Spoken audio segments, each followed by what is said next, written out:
Hey guys, tonight we're stepping delicately, possibly staggering, into the scandalous, sugar-dusted, and gently narcotic world of Victorian high society. That's right, tonight's sleep story is about something stronger than your triple espresso and more addictive than doom-scrolling opium-laced tea. Yes, we're talking about the poshest people in Britain, sipping their worries away with a little something extra in the pot, and then blaming their nervous condition on the weather. So before you float off into this deliriously genteel nightmare, take a second to like the video and subscribe, but only if you actually enjoy the absurdity I bring to your nightly routine. And if you feel moved, leave a comment with your favorite historical vice, or tell me where you're listening from. Now, dim those lights, switch on a fan for that ambient hum, or to drown out the ghosts of Queen Victoria's judgment, and get really comfortable. But let's pause for a moment and ask the real questions. Have you ever wondered what it felt like to be so rich that your afternoon pick-me-up came with a prescription for mild euphoria? Was opium tea really just the Victorian answer to oat milk lattes? Why did high society treat addiction like a hobby and call it delicate nerves? What did it mean to get a little too relaxed during tea time? Did people actually hallucinate their way through poetry readings and garden parties? And, most importantly, how many vases did the average Victorian knock over before anyone realized the herbal infusion was more than just chamomile? Congratulations. You've just woken up at 1873.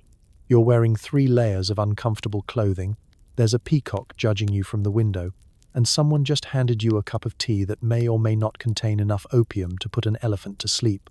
Good luck. It's the 1870s, and somehow, every woman in your social circle is swooning dramatically at least twice a week. The vapors are not, as you'd hope, the result of a mysterious spa day, but an umbrella term for everything from mild anxiety to full-blown existential crisis. What's the cure? Why? A warm cup of opium-laced tea? Of course, doctor's orders. It's self-care, Victorian style. Let's set the scene. You're seated on a tufted velvet settee, surrounded by more doilies than any rational person could possibly dust. And you've just heard a piece of shocking news. Someone in town has purchased a slightly less expensive hat than you. The pressure on your chest is immediate. A faint, unsteady sigh escapes your lips. "I have the vapors," you declare, and within moments, an attentive maid appears, ready to offer a small porcelain cup of tea that smells faintly of poppies and denial. The vapors are an ailment as mysterious as your Aunt Petunia's rheumatic gout and about as scientific. No one quite knows what they are, but everyone knows how to get them, especially if it means a socially acceptable excuse to lie down in the drawing room and let someone else worry about dinner. For Victorians, especially women, life is a never-ending performance. Corsets tighter than your budget after Christmas, constant social scrutiny, and the unspoken expectation that you'll be beautiful, uncomplaining, and slightly tragic at all times. In modern terms, imagine you're on a never-ending group Zoom call, your camera's always on, and you're not allowed to mute yourself, ever. The only break you get is when you can pretend to faint at your own inconvenience. But the solution? Pure Victorian genius. Rather than breathing deeply or going for a brisk walk, far too risky, you might sweat, or worse, be seen, you simply summon the household medical advisor. He's a man with a bushy moustache, a medical bag, and exactly zero intention of diagnosing you with anything that can't be solved by a good story and a stronger beverage. After a brief, solemn examination, consisting mostly of taking your pulse and asking if you've felt unsettled, he prescribes a hot infusion laced with a few magical drops of laudanum. This is followed by a very grave warning. Rest. Avoid reading upsetting novels, and by no means should you attempt to use your brain for anything strenuous. If you're thinking this is just a way for Victorian women to take a break from the relentless grind, You're only half right. Men, too, were occasionally afflicted, usually after tax season, or especially vigorous rounds of croquet. But women were the professionals. There were fainting couches, smelling salts, and an entire wardrobe dedicated to rest cures. These were not so much medical treatments as polite forms of time-out. A faint in the right company could rescue you from any number of awkward social situations. Bored by your neighbor's opinions on steam engines? Collapse gracefully and wait for someone to hand you a biscuit. Now, opium-laced tea was not just a household staple, it was a symbol of your refinement. The more nervous you were, the more fashionable your anxieties. Social hierarchies formed around who could look the most delicate, the most unwell, the most in need of a restorative. There's an art to this. You must look ethereal, never actually unwell.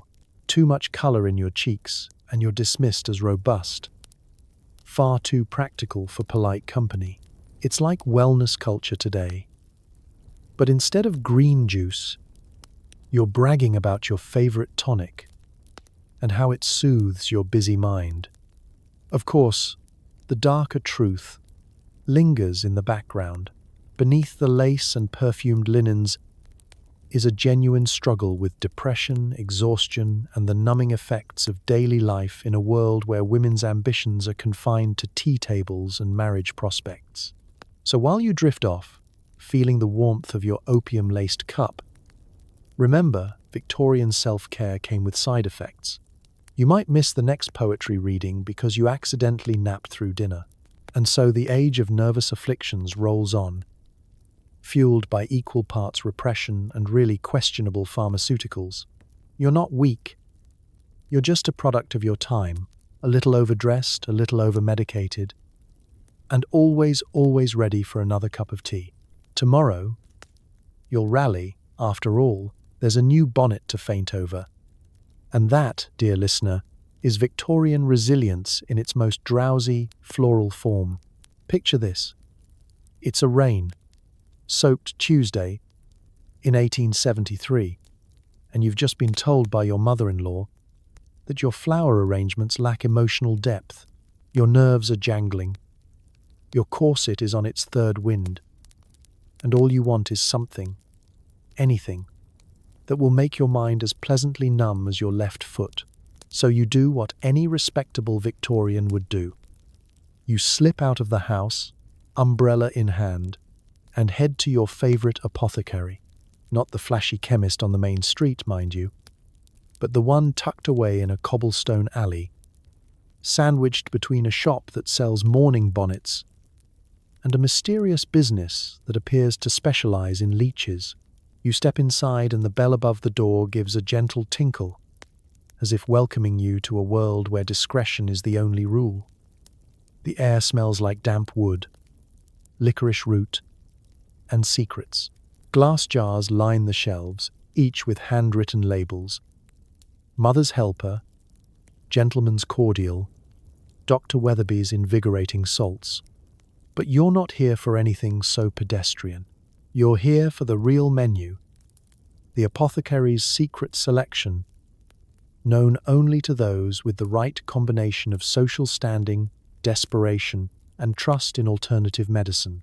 The proprietor, a man with sideburns you could lose a child in, greets you with a knowing nod. You lower your voice and say the code phrase, "I find myself in need of a little tranquility."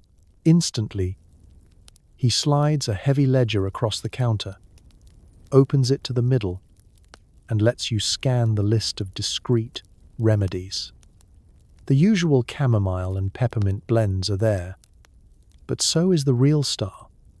Special soothing tea, infused with laudanum, morphia, and a hint of orange blossom for aftertaste.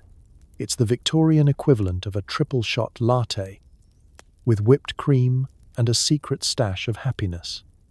You order your blend, trying not to look as eager as you feel. The apothecary doesn't bat an eye. He scoops the tea leaves into a brown paper packet, adds a tiny bottle of amber liquid, and wraps it all up with the sort of care normally reserved for crown jewels. Payment is always in cash. No one wants this transaction written in the family account book. There's a wink, a polite cough, and a mutual agreement that nothing illegal or even remotely interesting has just transpired.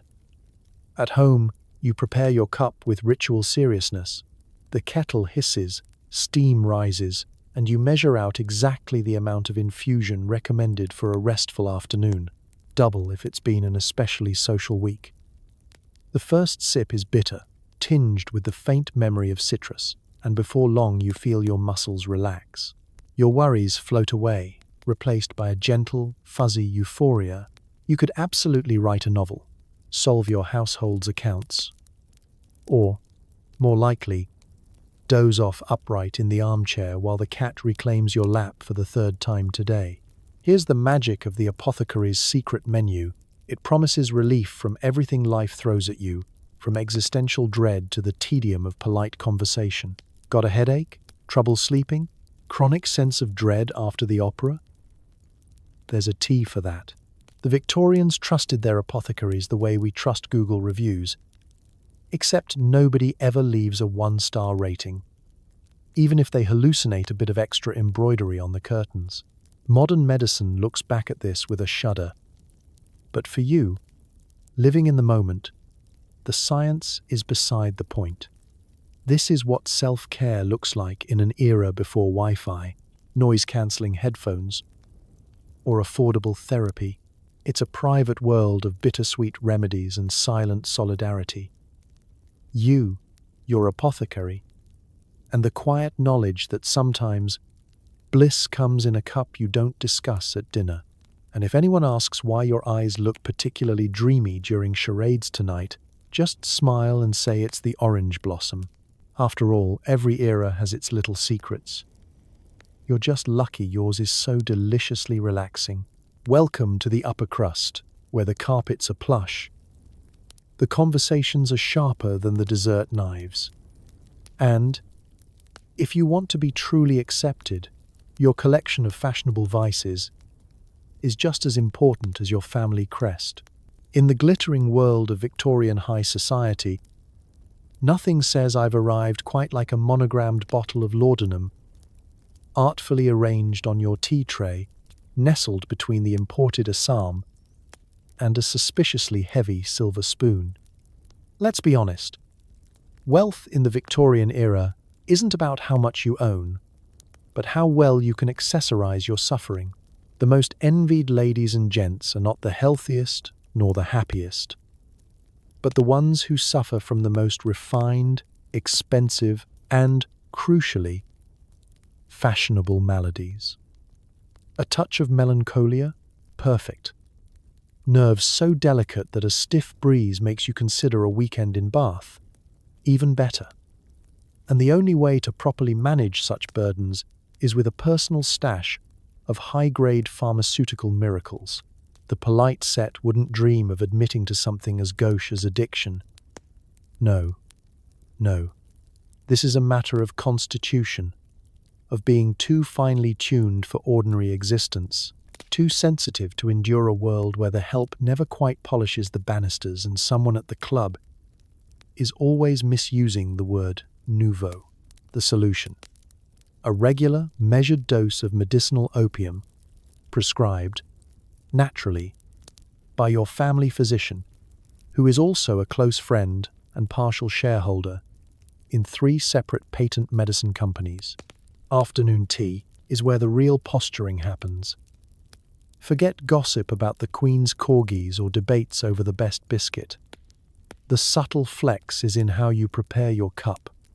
A touch more syrup, please, Simpkins. With a flick of the wrist and a practiced, slightly tremulous sigh, you signal to the room that you are both in need of medical relief and effortlessly at the forefront of wellness trends. If you're truly sophisticated, you'll have your laudanum decanted into a crystal vial, or perhaps a cunning little perfume bottle for easy travel, because nothing says old money like a pocket-sized tincture, ready for emergencies ranging from sudden rain showers to your third cousin's engagement announcement. And don't think this is just a ladies' game. Gentlemen, too, have joined the medicinal arms race. A well-stocked dressing table includes not just cologne and moustache wax, but a discreet velvet pouch containing the latest nerve tonic, a blend of alcohol, opium, and just enough quinine to suggest a vague connection to colonial adventure. Sporting men might even boast of their stimulant injections, delivered, naturally, by the family's private doctor before the fox hunt. It's less about health and more about status. Anyone can own a horse, but only the truly fashionable ride out with just a whisper of pharmaceutical courage in their veins. Of course, this ritual comes with rules. Dosing is to be done discreetly, never so much as to cause a scene. Heaven forbid you should nod off during a poetry recital and tumble into the piano. Etiquette books quietly advise that any guest requiring medicinal refreshment during dinner must excuse themselves with a vague reference to the air or a recent attack of nerves. The secret is to be just unwell enough to be interesting, but never so ill that you can't keep up with the latest scandal or miss the cotillion. The irony is, everyone is in on it. Your stash is not so much hidden as it is displayed, artfully, in a way that suggests you're both above and apart from the rabble. A little too much, and you're whispered about. Too little, and you're just another dull, robust soul with nothing to recommend you but clear eyes and suspiciously steady hands. So here you are, part of a world where social climbing requires just as much chemistry as conversation. Your place in the drawing room is secured not by birthright alone, but by the quality and subtlety of your vices. All you need is a steady hand, a silver spoon, and an understanding that in Victorian society, the right stash is worth its weight in inherited land. Afternoon tea, the cornerstone of Victorian social life, a bastion of civilization, and, unbeknownst to the uninitiated, a quietly sanctioned portal to another dimension. At precisely 4 o'clock, you find yourself swept into the parlor, corset cinched to within an inch of your life, surrounded by furniture so floral you're not entirely sure where the wallpaper ends and the sofa begins. The table groans beneath a regiment of cakes, scones, and delicately curling cucumber sandwiches. But it's the teapot, plump, steaming, and a little bit sinister, that's the real star of the show. On the surface, everything is exquisite. There's gentle laughter, a clink of fine porcelain, and the sort of polite conversation that can make the weather last 40 minutes. But underneath, beneath the ruffles and the ringlets, Victorian society is teetering on the edge of a collective existential crisis. And they're doing it in style.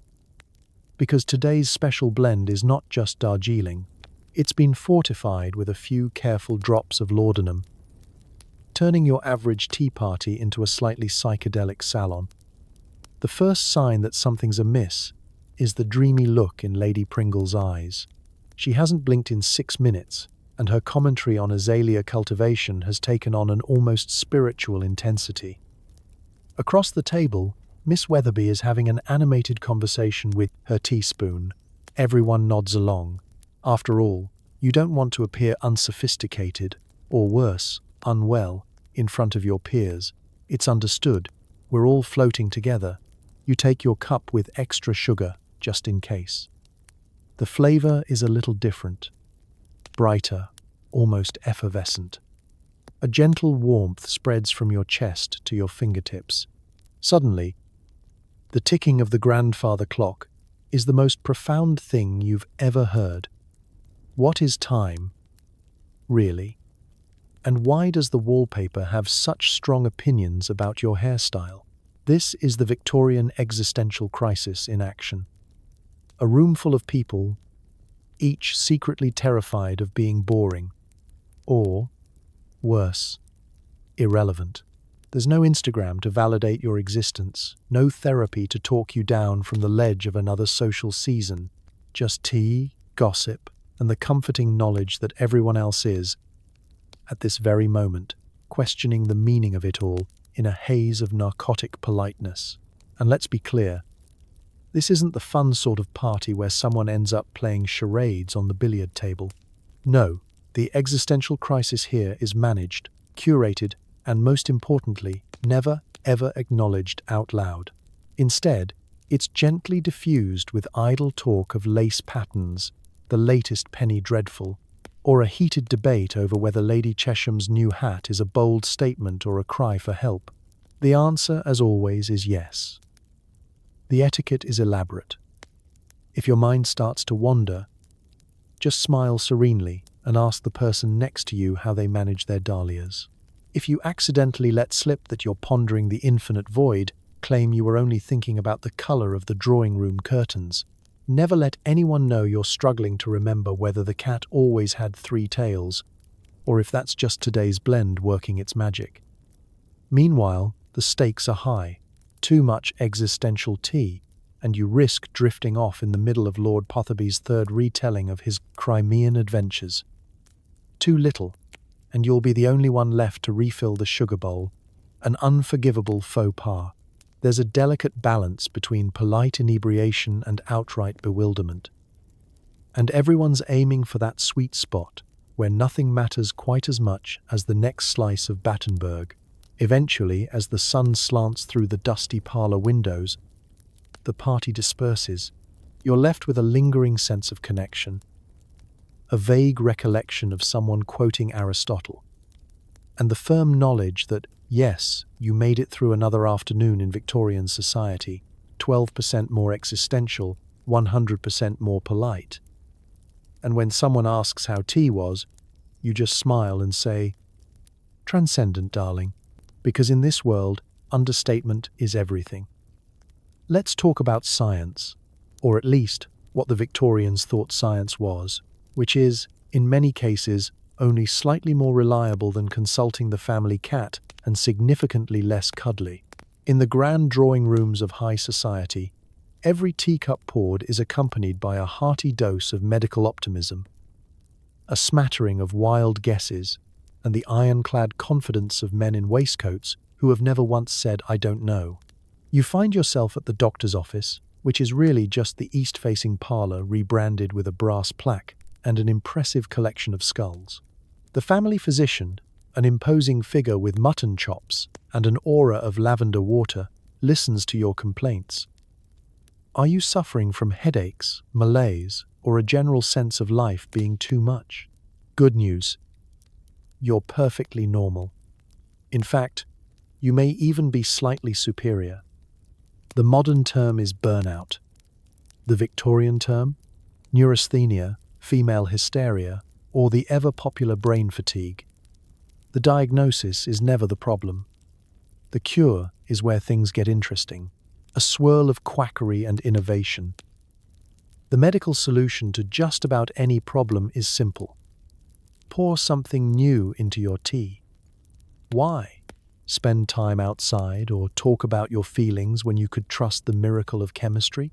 Your doctor prescribes a blend of opium, morphine, and a sprinkle of invigorating salts, plus whatever else is trending in the latest medical pamphlet, usually written by someone who failed out of botany. You stare at the bottle of laudanum and wonder if it's normal for a medicine to be both a household staple and the main ingredient in Aunt Harriet's sponge cake.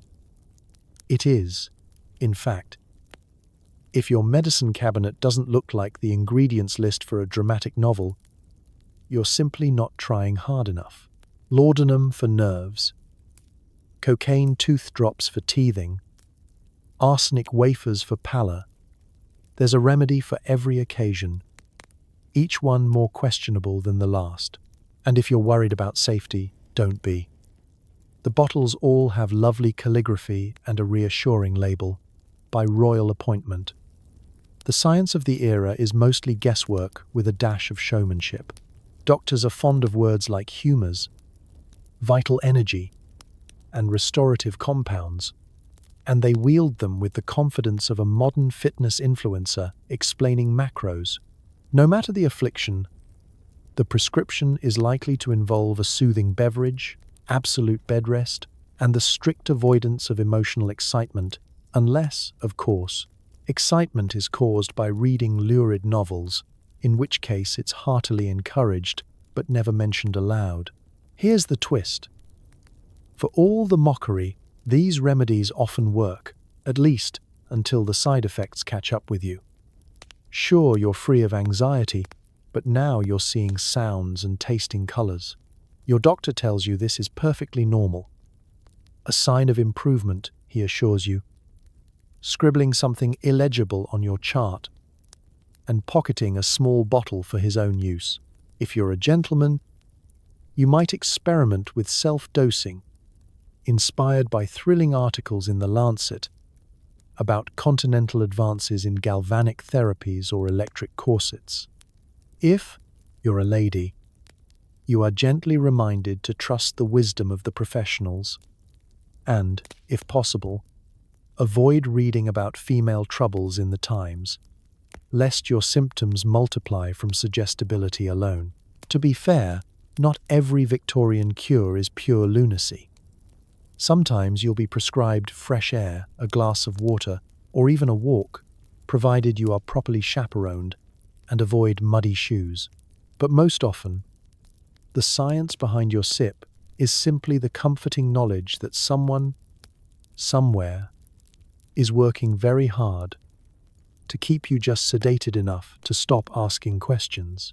So you swallow your dose, sip your fortified tea, and remind yourself that progress, much like your medicine, is best taken with a grain of salt and maybe a biscuit, just in case the room starts spinning again. It's Thursday at noon and the parlor is awash in filtered sunlight, polished silver, and the faint whiff of floral sachets stuffed into every available drawer. You are, of course, not alone. Today is Ladies' Luncheon, a sacred ritual of Victorian high society, where rules are plentiful, sandwiches are tiny, and every teacup hides a story. If you listen closely, you can almost hear the hum of anticipation, or perhaps it's just the low-grade laudanum buzz shared by most of the guest list. You're dressed to impress, which in Victorian terms means you're encased in at least 3 petticoats, a bodice that could deflect small arms fire, and a hat designed to block the sun from Sussex to Scotland. The doorbell rings at precisely the correct moment. Enter your friends. Lady Henshaw, whose laughter sounds suspiciously like a bark. Miss Agnes, who is always recuperating. And Mrs.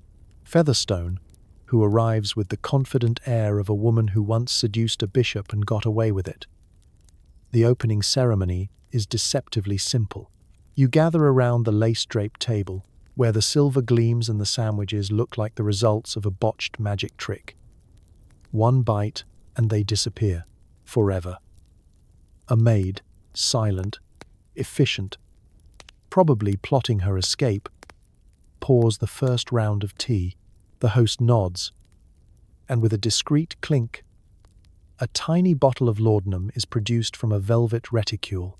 It's passed hand to hand, as casually as salt or scandal, and everyone measures their own dose. Too much and you'll nap through the dessert course. Too little and you risk being alert enough to remember Lady Henshaw's story about her cousin's gout. The sweet spot? Just enough to blur the edges, but not so much that you mistake the aspidistra for your chaperone. Conversation, lubricated by tea and tincture, begins in earnest. There is news of engagements, a recounting of Lady Dempsey's unfortunate incident with the hedge maze, and spirited debate about which local physician has the handsomest handwriting. "I only trust a doctor whose prescriptions look like poetry," says Mrs. Featherstone, swirling her cup with theatrical flourish. You nod in agreement, unsure if she's talking about medicine or romance. Both, in this crowd, are often indistinguishable. It's during these luncheons that the real business of society is conducted. Marriages are engineered, charitable committees are stacked, and rivalries are gently sharpened over scones. Need a favor from the mayor's wife? Better catch her on her second cup, when she's at her most agreeable and least likely to remember you borrowed her husband's carriage for urgent church business. Want to discreetly spread a rumor? Drop it in the middle of the third course, when conversation has reached a comfortable, gently swirling chaos, and the truth is as malleable as warm butter. Of course, not everyone is equally adept at the ritual. There's always a newcomer, poor Miss Prentice, who tries to refuse the laudanum, insisting on clarity of mind. The others watch her with the sympathetic horror reserved for people who forget to bring umbrellas to the seaside. By dessert, she is staring with open terror as the rest of the table debates whether Queen Victoria's favourite spaniel was secretly French. Someone offers her a second helping of seed cake, which she accepts with trembling hands. She will learn, or she will never be invited back. As the luncheon drifts to a close, you feel the pleasant heaviness settling in. The parlour grows quiet, broken only by the occasional giggle or the gentle thud of Lady Henshaw's forehead against the antimacassar. One by one, friends gather up their fans and their dignity, promising to write, visit, or at least send news of the next scandal. You, meanwhile, finish your tea, the world's edges softening just enough to make the afternoon sunshine look like a Turner painting. Parenting in Victorian high society was a game of strategy, improvisation, and the liberal application of questionable remedies. You might imagine childhood in a world of starched collars and formal gardens was a gentle, idyllic affair, perhaps all skipping ropes and jam tarts beneath the shade of an ancient oak. But you'd be mistaken. The reality is that raising children in the 1870s required nerves of steel, the patience of a saint, and, more often than not, a healthy supply of medicinal syrups that would make a modern pharmacist weep. Let's set the stage. It's Monday morning, and you awake to the sound of your youngest child attempting to recite Latin while wrestling with the family terrier under the breakfast table. The governess, pale and already regretting her career choices, stands by with a list of complaints: nightmares, teething, a mysterious cough, a rash that smells of despair, and what Victorians called excessive spirit, otherwise known as not sitting still for 6 hours at a stretch. The solution? No timeouts, no sticker charts. Instead, you reach for the family's bottle of soothing syrup, a miraculous potion that promises to cure anything from colic to existential dread. The label boasts an impressive list of ingredients: opium, alcohol, honey, and a dash of chloroform, all blended with the confidence of an era that truly believed in progress, provided that progress left everyone slightly dazed and a bit more manageable. One spoonful for the little darlings, and suddenly the nursery is calm, silent, and, if you squint, almost angelic. No more shrieking, no more impromptu acrobatics involving the drapes, just the gentle, rhythmic sound of well-medicated children snoring peacefully among their wooden toys. If you think this approach is extreme, remember, the Victorians considered themselves pioneers of modern parenting.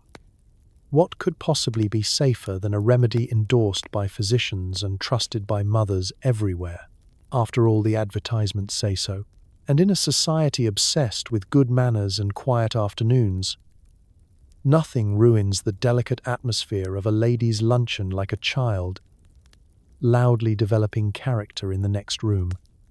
It's not just babies either. Older children are managed with equal parts discipline and pharmacology.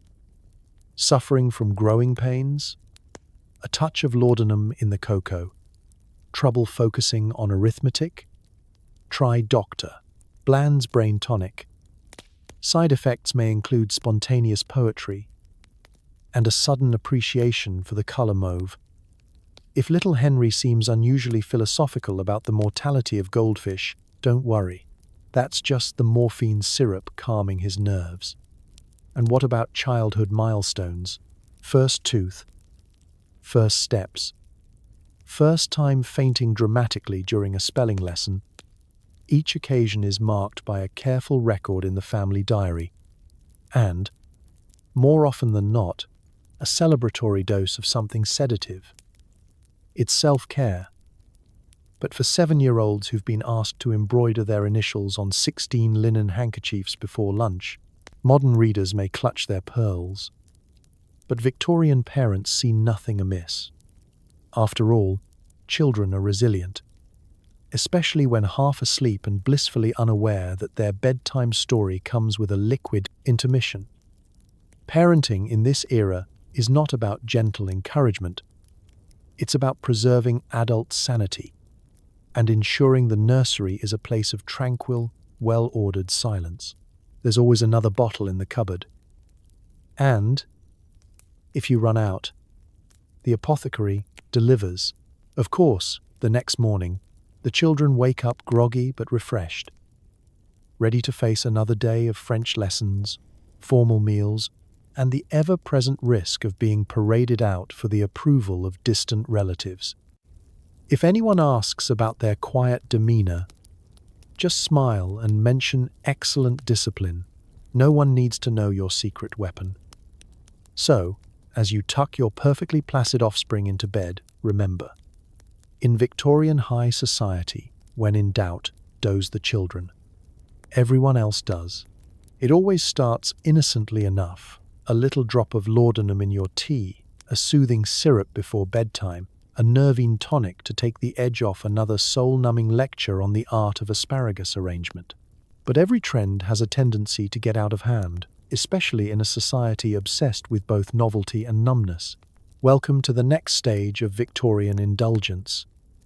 The rise of the opium den, where the tea is a little too strong, the lamps burn a little too low, and even the potted ferns look slightly alarmed.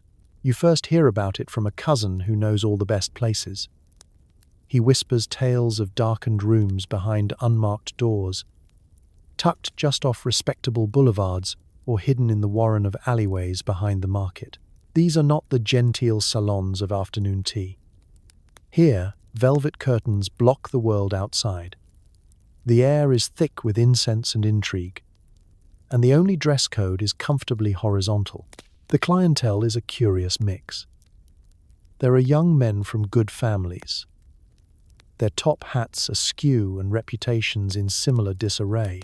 There are ladies of mystery, swathed in silk and secrecy, and jaded intellectuals who believe a few hours in the den might yield the next great novel, or at least a dream worth sharing. Sometimes you even spot a viscount or two, taking notes for a memoir that will never see daylight. Entering the opium den is an exercise in letting go. You check your inhibitions with your overcoat.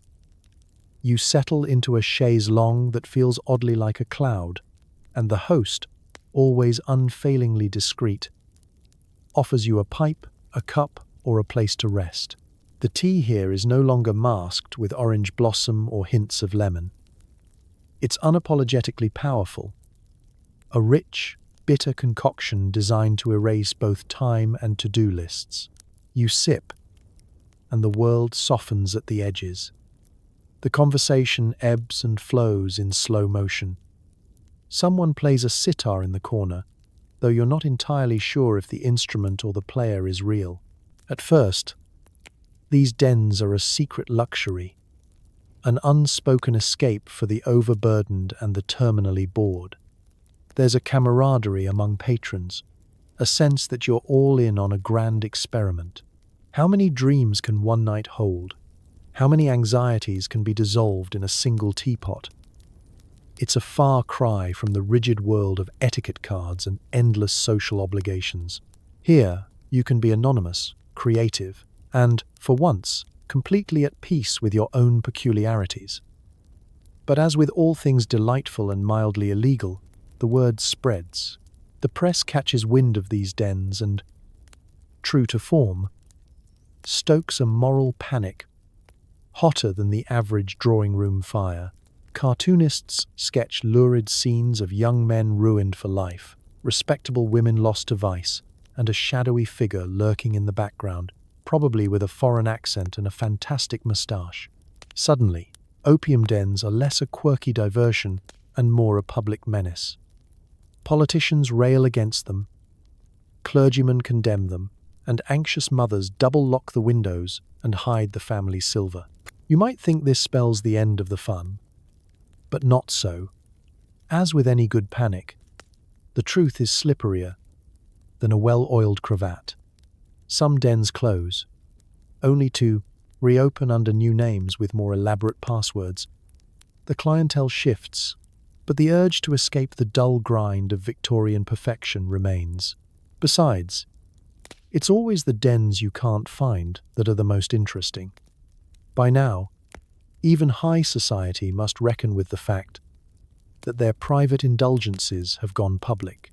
What started as a quiet act of self-care over tea has spilled out into the world, swirling with anxiety, fascination, and just a pinch of scandal. The parlour doors are closing, but somewhere in the city, a lamp still burns, and someone is pouring one last perfect cup. You, of course, simply claim you're not feeling yourself and quietly excuse yourself from the next family dinner. After all, in Victorian England, there's always another den just out of sight, and always another reason to disappear for an evening. For all the talk of swooning ladies, nervous afflictions, and tea parties gently tilting into psychedelic territory, there's a quieter crisis brewing in the gentleman's study. Victorian husbands. You see them at dinner, starched collars, noble foreheads, slightly wild eyes peeking over the evening paper, and you'd be forgiven for thinking they're the calm, steady pillars of the household. But look closer. Peer past the monocle and the stiff upper lip, and you'll see that beneath every waistcoat beats the heart of a man who's had quite enough. It starts at breakfast. The lady of the house is delicately dabbing her brow and requesting the faintest whiff of laudanum in her tea, while the children are already being lined up for their daily dose of soothing syrup. The husband, meanwhile, is gazing into the abyss that is his morning egg, knowing the only thing standing between him and a breakdown is the promise of gin by nightfall. Strong nerves, he's told, a steady hand, as if the only requirement for managing a household full of repressed emotions and furniture with names is an unwavering fondness for mutton. You slip into his shoes for a day, and it's a masterclass in quietly unraveling. The demands are endless.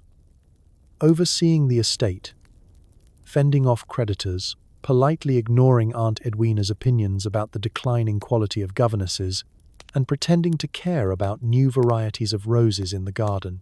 Each evening there's another dinner, another guest with a revolutionary theory about beetroot, another performance of stoic husbandry for the family and the staff. If you're lucky, you might even sneak away for a smoke and a brief, meaningful stare into the darkness. But the real sanctuary, the place where a Victorian gentleman can truly be himself, is the study. It's more than just a room filled with mahogany and overstuffed leather chairs.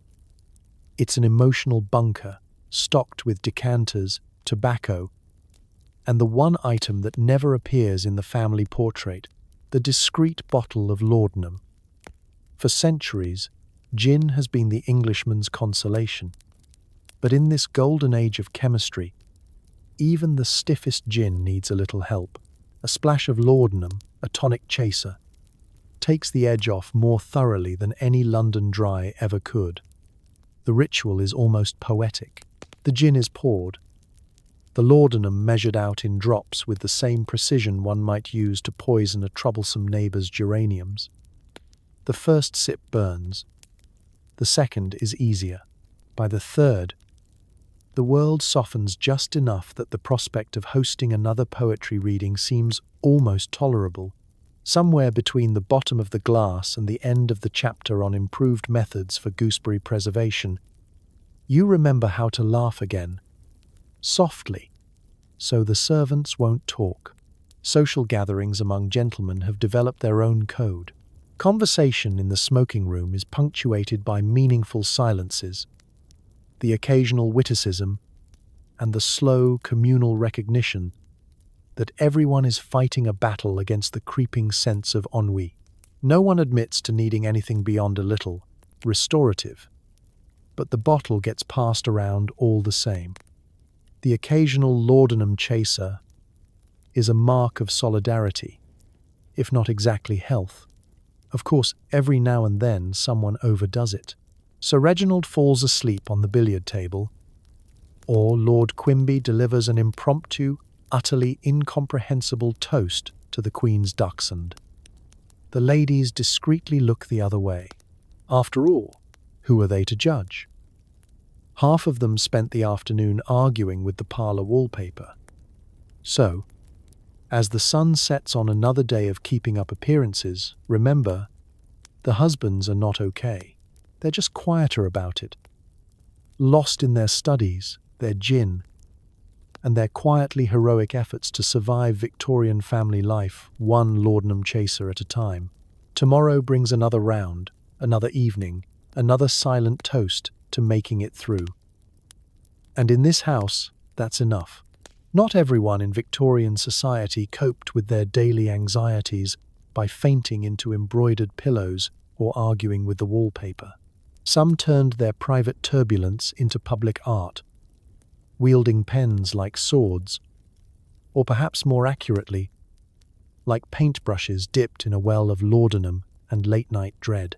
Welcome to the era of the deeply unreliable narrator, where literature was less about realism and more about seeing just how many metaphors you could stuff into one sentence before the reader got dizzy. You, of course, are an aspiring writer, possessed by the spirit of the age. Maybe you've recently decided that your nerves are actually genius in disguise, and all you need is the right combination of solitude, candlelight, and a medicinal nightcap to unleash your literary brilliance. It's no coincidence that the apothecary's best customer has a notebook covered in ink stains and the haunted look of someone who's seen things, mostly in their own sitting room. The writing process begins in earnest after midnight. The house is quiet, save for the gentle creak of the pipes and the occasional ghost of a family member reminding you to mind the gas lamp. You pour yourself a generous cup of opium-laced tea for inspiration, wrap a blanket around your shoulders, and prepare to change the course of English literature. The first line is, inevitably, about fog. Victorian fog isn't just weather, it's an existential condition, a metaphor for society, for love, for the contents of your teacup. By the third paragraph, your protagonist is already lost, emotionally, geographically, or both. There's a kind of feverish productivity that takes hold in these moments. You scribble furiously, convinced that each new line will shock and awe the reading public. Characters appear and disappear. Some are based on real acquaintances. Others may or may not be figments of your imagination, or side effects of the evening's tonic. You might find yourself weeping over a single adjective or experiencing a profound revelation about the true nature of pigeons. No one said art was easy. You're not alone, of course. This is the golden age of literary self-medication. Charles Dickens famously walked the streets at night, notebook in hand, chasing characters through the smoggy labyrinth. Elizabeth Barrett Browning took her laudanum straight, and her poetry even straighter, filling her verses with longing, passion, and just a hint of chemical haze. Samuel Taylor Coleridge, centuries earlier, basically invented the hallucinatory epic poem after a particularly wild encounter with medicinal assistants. The Victorians did not believe in moderation, especially when it came to suffering for their art. Critics and fans alike lap it up. The more bizarre the plot, the more fevered the prose, the better. Reading groups gather to decode hidden meanings. Was the talking dog a metaphor, or did the author just spend a little too long with the apothecary's special blend? Newspapers run serialized stories with cliffhangers so dramatic that entire neighborhoods pause their dinner parties just to see if the heroine escapes the haunted milliner's shop. No one questions the blurred lines between inspiration and intoxication.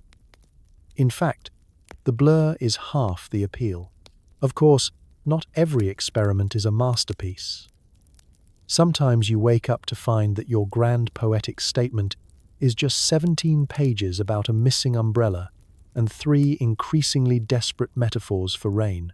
Your handwriting is a mystery even to yourself, and your dreams are haunted by the suspicion that you've plagiarized your own shopping list. But that's the charm of the era.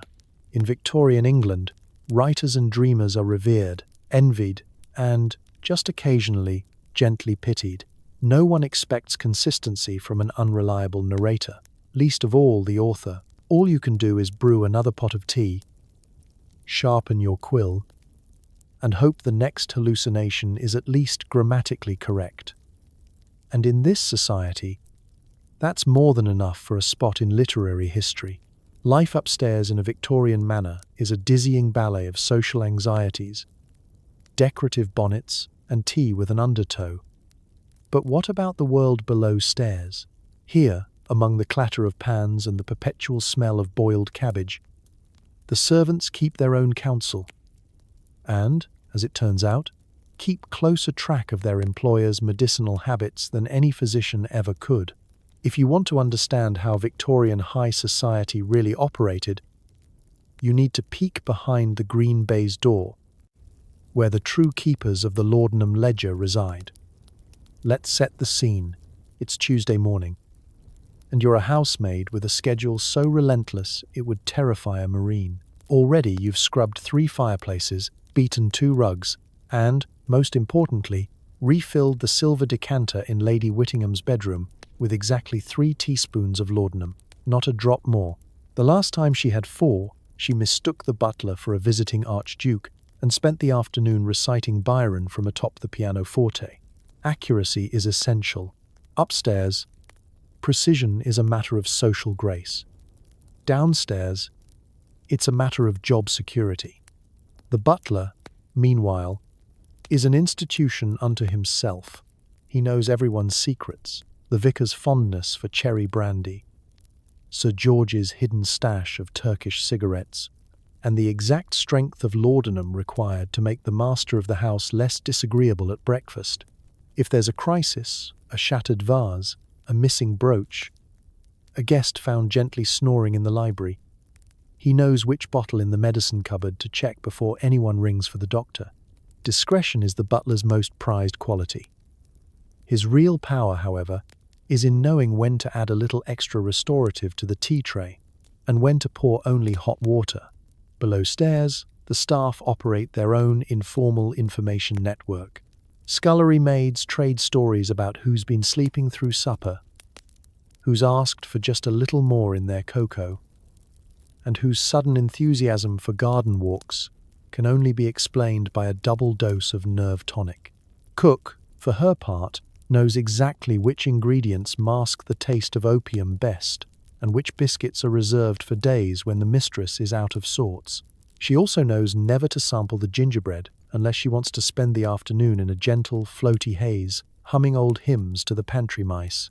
Servants must balance professional distance with personal observation. They aren't allowed to comment, of course. That would be a breach of the most sacred trust. Never acknowledge the oddities of the family unless absolutely necessary, or unless you're certain the family can't hear you. Gossip travels fast on the back stairs. The footman may quietly note that Master Edgar's handwriting becomes much loopier after his tonic, while the lady's maid learns to distinguish between the resting and the truly unwell by the arrangement of tea things on the nightstand, all of it catalogued, memorized, never written down. Occasionally, the line between service and self-care blurs. After all, servants have nerves too, and Victorian houses are not short on stress. A long day might end with cook sampling just a sip of the special sherry, or the scullery maid borrowing a teaspoon of headache powder. The butler knows to turn a blind eye, provided no one forgets themselves and sings in the main corridor. The great secret, of course, is that the upstairs world depends on the quiet competence of the downstairs. Every cup, every dose, every carefully measured spoonful is a reminder that the real power in the house is not in the drawing room, but in the hands that fill the teapot. The servants know your secrets, your habits, your hidden stashes, and, if pressed, could run a black market in laudanum with nothing but leftover jam jars and an encyclopedic knowledge of your bedtime routine. So the next time you wonder how your tea always tastes just right, remember, the servants know. And they're not telling, unless, of course, you forget to tip at Christmas. For years, the great and good of Victorian England have floated through the social season, buoyed by the gentle waves of opium-laced tea and an equally intoxicating disregard for moderation. But sooner or later, every party needs a chaperone, and for the entire British Empire, that chaperone wears black silk, carries the moral weight of a nation, and answers to the name Victoria. That's right. Word of the great herbal craze has finally reached the palace, and Queen Victoria herself is not amused. It all begins innocently enough, a minor scandal, perhaps, involving a duchess, a teapot, and an impromptu recitation of ancient Greek in the middle of the Royal Albert Hall. Maybe it's just the growing mountain of anonymous pamphlets warning of the tea menace stalking the nurseries and drawing rooms of polite society. Either way, the Queen's advisors bring her news of the trend, and Victoria, no stranger to tragedy, headaches, or the prosmand, occasional medicinal remedy, reacts with a level of alarm usually reserved for Irish rebellions or someone moving the royal asparagus tongs. The royal reaction is swift and absolute. First, a memorandum. Her Majesty wishes it to be known that the use of laudanum and other opiates in tea is unseemly and unbecoming to the moral character of the British people. Second, an investigation is launched, by which we mean a collection of minor lords, senior matrons, and at least one bishop are sent into society to observe who's looking a little too relaxed at their own supper parties. The whole thing takes on the air of a witch hunt, except instead of pitchforks, there are monocles, and instead of stakes, there are sternly worded notes. Naturally, the Queen's own habits are beyond reproach. Yes, Victoria famously took laudanum during her own lifetime. Doctors insisted it was necessary for her nerves and the all-consuming business of surviving 9 children, a moody husband, and a nation of perpetual fuss. But the difference, as her supporters claim, is that the Queen does everything in moderation, behind closed doors, and strictly for medical reasons. That means if you see her reach for a bottle, you look away, smile, and never, ever mention it again. Etiquette is, after all, the cornerstone of the monarchy. The royal disapproval has ripple effects through society. Suddenly, afternoon teas become sober affairs, with nervous hostesses pretending not to miss their old friend. The amber bottle. Newspapers print stern warnings about the dangers of moral decline and the looming spectre of national shame. It's the end of an era. Temperance becomes the new watchword, and even the most stubborn of socialites begin hiding their stash behind the good china. Still, not everyone is convinced. There's a quiet, stubborn resistance among those who know that a headache remedy is often the only thing that keeps Sunday lunch bearable. Rumours circulate that some members of the royal household are not as pure as the Queen would like. There are whispers of discreet doctors, secret recipes, and the odd footman tasked with procuring a tincture or two for medicinal use only. No one dares confront the monarch, of course. But among the upper crust, the game becomes one of wits. How to keep up appearances while still keeping up your old habits. As for the Queen, she remains unswayed by protest or plea. Her subjects must learn restraint, just as she has. But history, as always, is full of ironies. For every stern royal pronouncement, there's a letter tucked away in a diary, a memory of one more peaceful night, and a lingering suspicion that even the strictest chaperone sometimes needs a little help to sleep. So, as you set down your perfectly innocent, definitely unfortified cup of tea, remember, in Victorian England, morality was a performance, virtue was carefully measured, and the Queen's disapproval was enough to turn vice into virtue, at least until someone found a new remedy worth hiding. If you think your modern physician is a little too quick to prescribe something for your trouble sleeping, you haven't met a Victorian doctor. In an age where every social ailment was treated with a confident wave of a prescription pad and an eye on the family's social calendar, the boundary between medical practitioner and enterprising apothecary was about as thin as a Victorian nightgown. Picture it, you're reclining on the fainting couch, a half-eaten tea biscuit in one hand, a list of vague symptoms in the other. You call for Dr. Fotheringay, a man whose medical qualifications are rivaled only by the length of his mutton chops and the mysterious stains on his waistcoat. He arrives, black bag in hand, exuding the gentle authority of someone who's been paid not to ask questions. "What seems to be the trouble today?" he asks, as if the answer could possibly surprise him. You recite the usual: fluttering nerves, headaches, difficulty focusing on poetry, and the curious desire to nap through Cousin Mildred's engagement dinner. Dr. Fotheringay nods sympathetically, jots down a few notes, mainly about tomorrow's luncheon, and perhaps your cook's recipe for seed cake, and prepares to recommend a therapeutic intervention. Out comes the pad, and, with a flourish worthy of a Shakespearean actor, he writes, "Laudanum, take with tea, repeat as necessary, refills unlimited." Victorian medicine is a theatre, and your doctor is both lead actor and backstage supplier. The rules are simple. No symptom is too small, no complaint too ridiculous. From housemaid's knee to melancholy of the spleen, there's a potion, powder, or syrup for every ailment, each more potent than the last. What truly matters is discretion. You don't want the neighbors to know your nerves are fraying, but you absolutely want the doctor to know. The relationship is 1 part confidentiality, 2 parts co-conspiracy. Sometimes your doctor is a little too enthusiastic.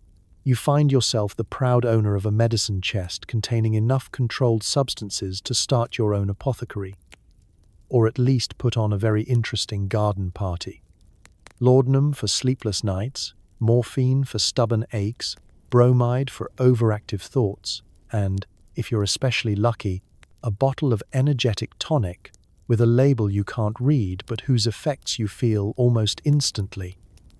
You never question the ingredients. After all, if Dr. Fotheringay says it's medicinal, who are you to disagree? He's practically family at this point. There's a certain etiquette to these exchanges. Your prescription is written in code. No one outside the household must ever see it. You send the footman to collect it from the pharmacy, where the apothecary greets him by name and slips in an extra bottle for the lady's comfort. The lines between doctor, dealer, and discreet friend are blurred by the gentle haze of professional concern and financial incentive. After all, your doctor knows which families are best for business. But what about medical ethics? Well, let's just say the Victorian Code is a little more flexible than the Hippocratic Oath. The doctor's job is to relieve suffering, and if that suffering just happens to be boredom, so be it. House calls are frequent, especially during the social season. If a particular remedy proves especially popular at tea, word spreads. Before long, half your circle is under treatment for everything from literary fatigue to emotional overexertion during embroidery. On rare occasions, things go sideways. Someone's tonic proves a little too invigorating, and Lady Plumridge spends the night waltzing with the umbrella stand. Dr. Fotheringay is summoned at once, and, ever the professional, prescribes a restorative nap, a cool compress, and perhaps a milder tincture next time. Discretion, as always, is paramount. So, next time you sip your prescribed tea, remember. In Victorian England, the doctor wasn't just a healer. He was your most trusted supplier, your partner in plausible deniability. And, if you played your cards right, the reason the luncheon was much more interesting than anyone could recall the next morning. Afternoon tea in Victorian England is meant to be a genteel affair. Soft light, polite laughter, and a gentle haze of well-practiced denial floating above the assembled bonnets.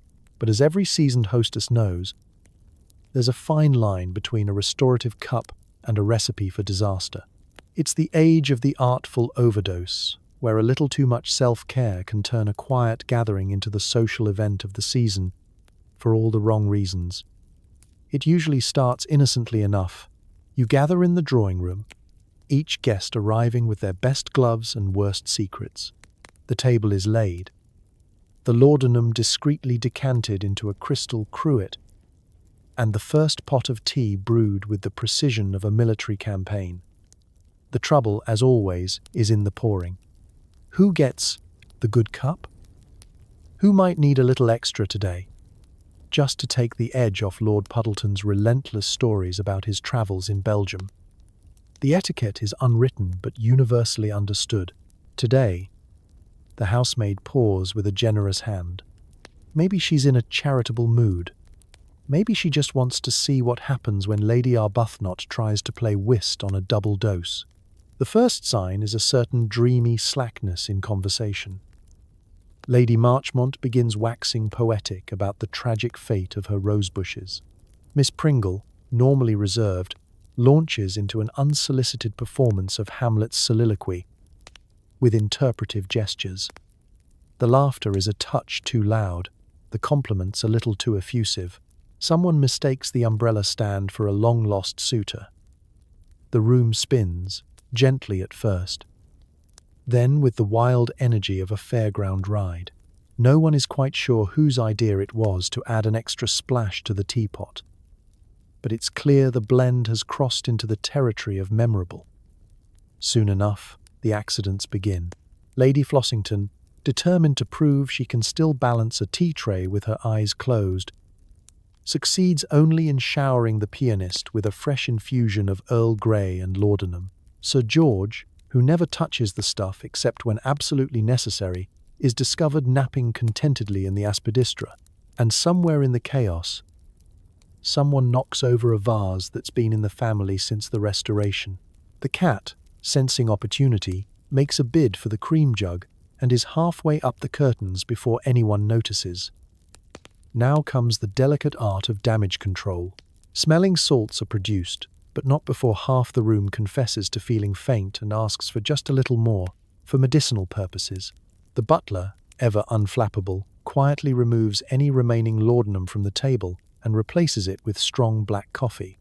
The housemaid hurries to open a window, letting in a blast of reality and a scandalized pigeon. The true danger, of course, is not embarrassment but health. In the era before dosage labels, no one is quite certain how much is too much. Guests swap stories of near misses. My aunt once mistook the liniment for her cordial and spent the week speaking fluent Welsh.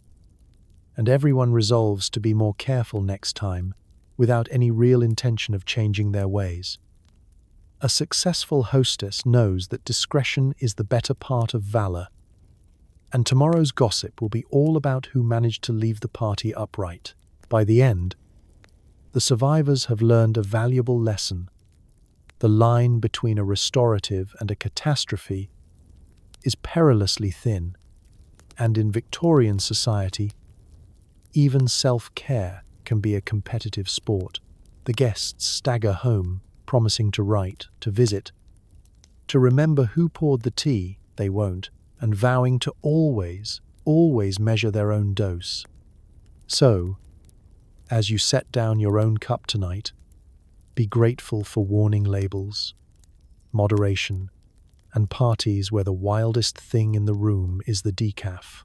In the grand tradition of Victorian excess, sometimes the greatest skill is knowing when to put the bottle back on the shelf.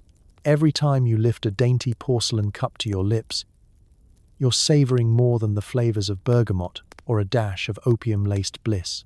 You're drinking history, a bitter, tangled brew of empire, ambition, and the world's most complicated shopping trip, because behind every Victorian tea party is a global story of commerce gone spectacularly sideways. Welcome to the tale of Chinese trade and the East India Company. Those tireless merchants who managed to turn tea time into an international incident. It starts innocently enough. The British have a taste for tea. Not just a passing fancy, mind you, but an obsession powerful enough to build empires and empty treasuries. By the 1800s, tea is no longer the luxury of a few.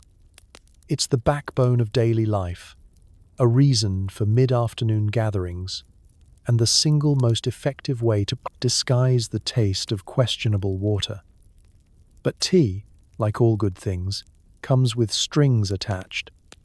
And in this case, those strings lead straight to China. China holds the secrets, the finest leaves, the best porcelain, and, as it turns out, the world's most unshakable reluctance to be paid in anything but silver. The British, not fond of parting with their hard-earned bullion, hatch a plan so ambitious and so absurd, it would have made Machiavelli spill his own cup. The East India Company begins importing not just tea but opium, cultivated in India, and shipped to China by the boatload, in the hopes that the Chinese will develop a taste for something a little more addictive than green tea. And develop a taste they do. The trade flourishes, if by flourishes you mean spirals into an international crisis of ethics, health, and diplomacy.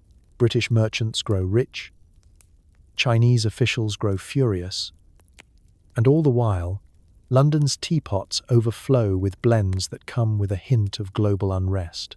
Your fashionable cup of Victorian tea, complete with a nip of laudanum, is now linked to wars on the other side of the world. The opium trade changes everything. Chinese society reels from the effects, while the British develop an entirely new branch of moral hypocrisy, condemning opium use at home while shipping it by the ton abroad. The government, eager to preserve profits, looks the other way, offering up pious speeches on civilization while quietly counting the customs receipts. When Chinese authorities finally take a stand, confiscating and destroying British opium, the response is swift and imperial. The Opium Wars, a series of conflicts, read outright invasions, and that end with humiliating treaties, forced trade concessions, and a generation of British schoolchildren convinced they invented civilization over afternoon tea. Back in Britain, nobody talks about the blood and bureaucracy behind their teacup. Instead, tea parties continue, now with cheaper tea and even finer porcelain. The East India Company, ever the entrepreneur, moves from monopoly to scandal, eventually dissolving under the weight of its own corruption and the world's collective hangover. Still, its legacy lingers in every pot brewed on a chilly London afternoon. The absurdity isn't lost on anyone paying attention. The same society that clucks its tongue at the dangers of Oriental vices is happily sipping the products of war, addiction, and forced globalization.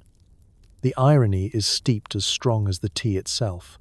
Even the opium that finds its way into your medicinal tincture, your grandmother's cough drops, and half the poetry of the age is part of this great, swirling trade network. Shipped across oceans, stamped by officials, and poured into silver spoons by butlers with a taste for irony. So, next time you indulge in a calming cup of Victorian comfort, take a moment to toast the East India Company, the only organization capable of inventing an entire culture's rituals and then ruining them for profit. History, it turns out, is just another ingredient in the pot. And as any good hostess will tell you, a little scandal makes the tea taste even better.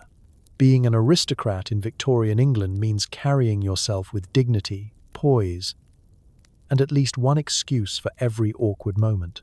Add in a steady diet of opium-laced tea, and the excuses become not just necessary, but a refined art form. It's not addiction, it's a nervous constitution, darling. And the world must understand your delicate predicament. You've likely found yourself here before. It's the middle of a grand dinner.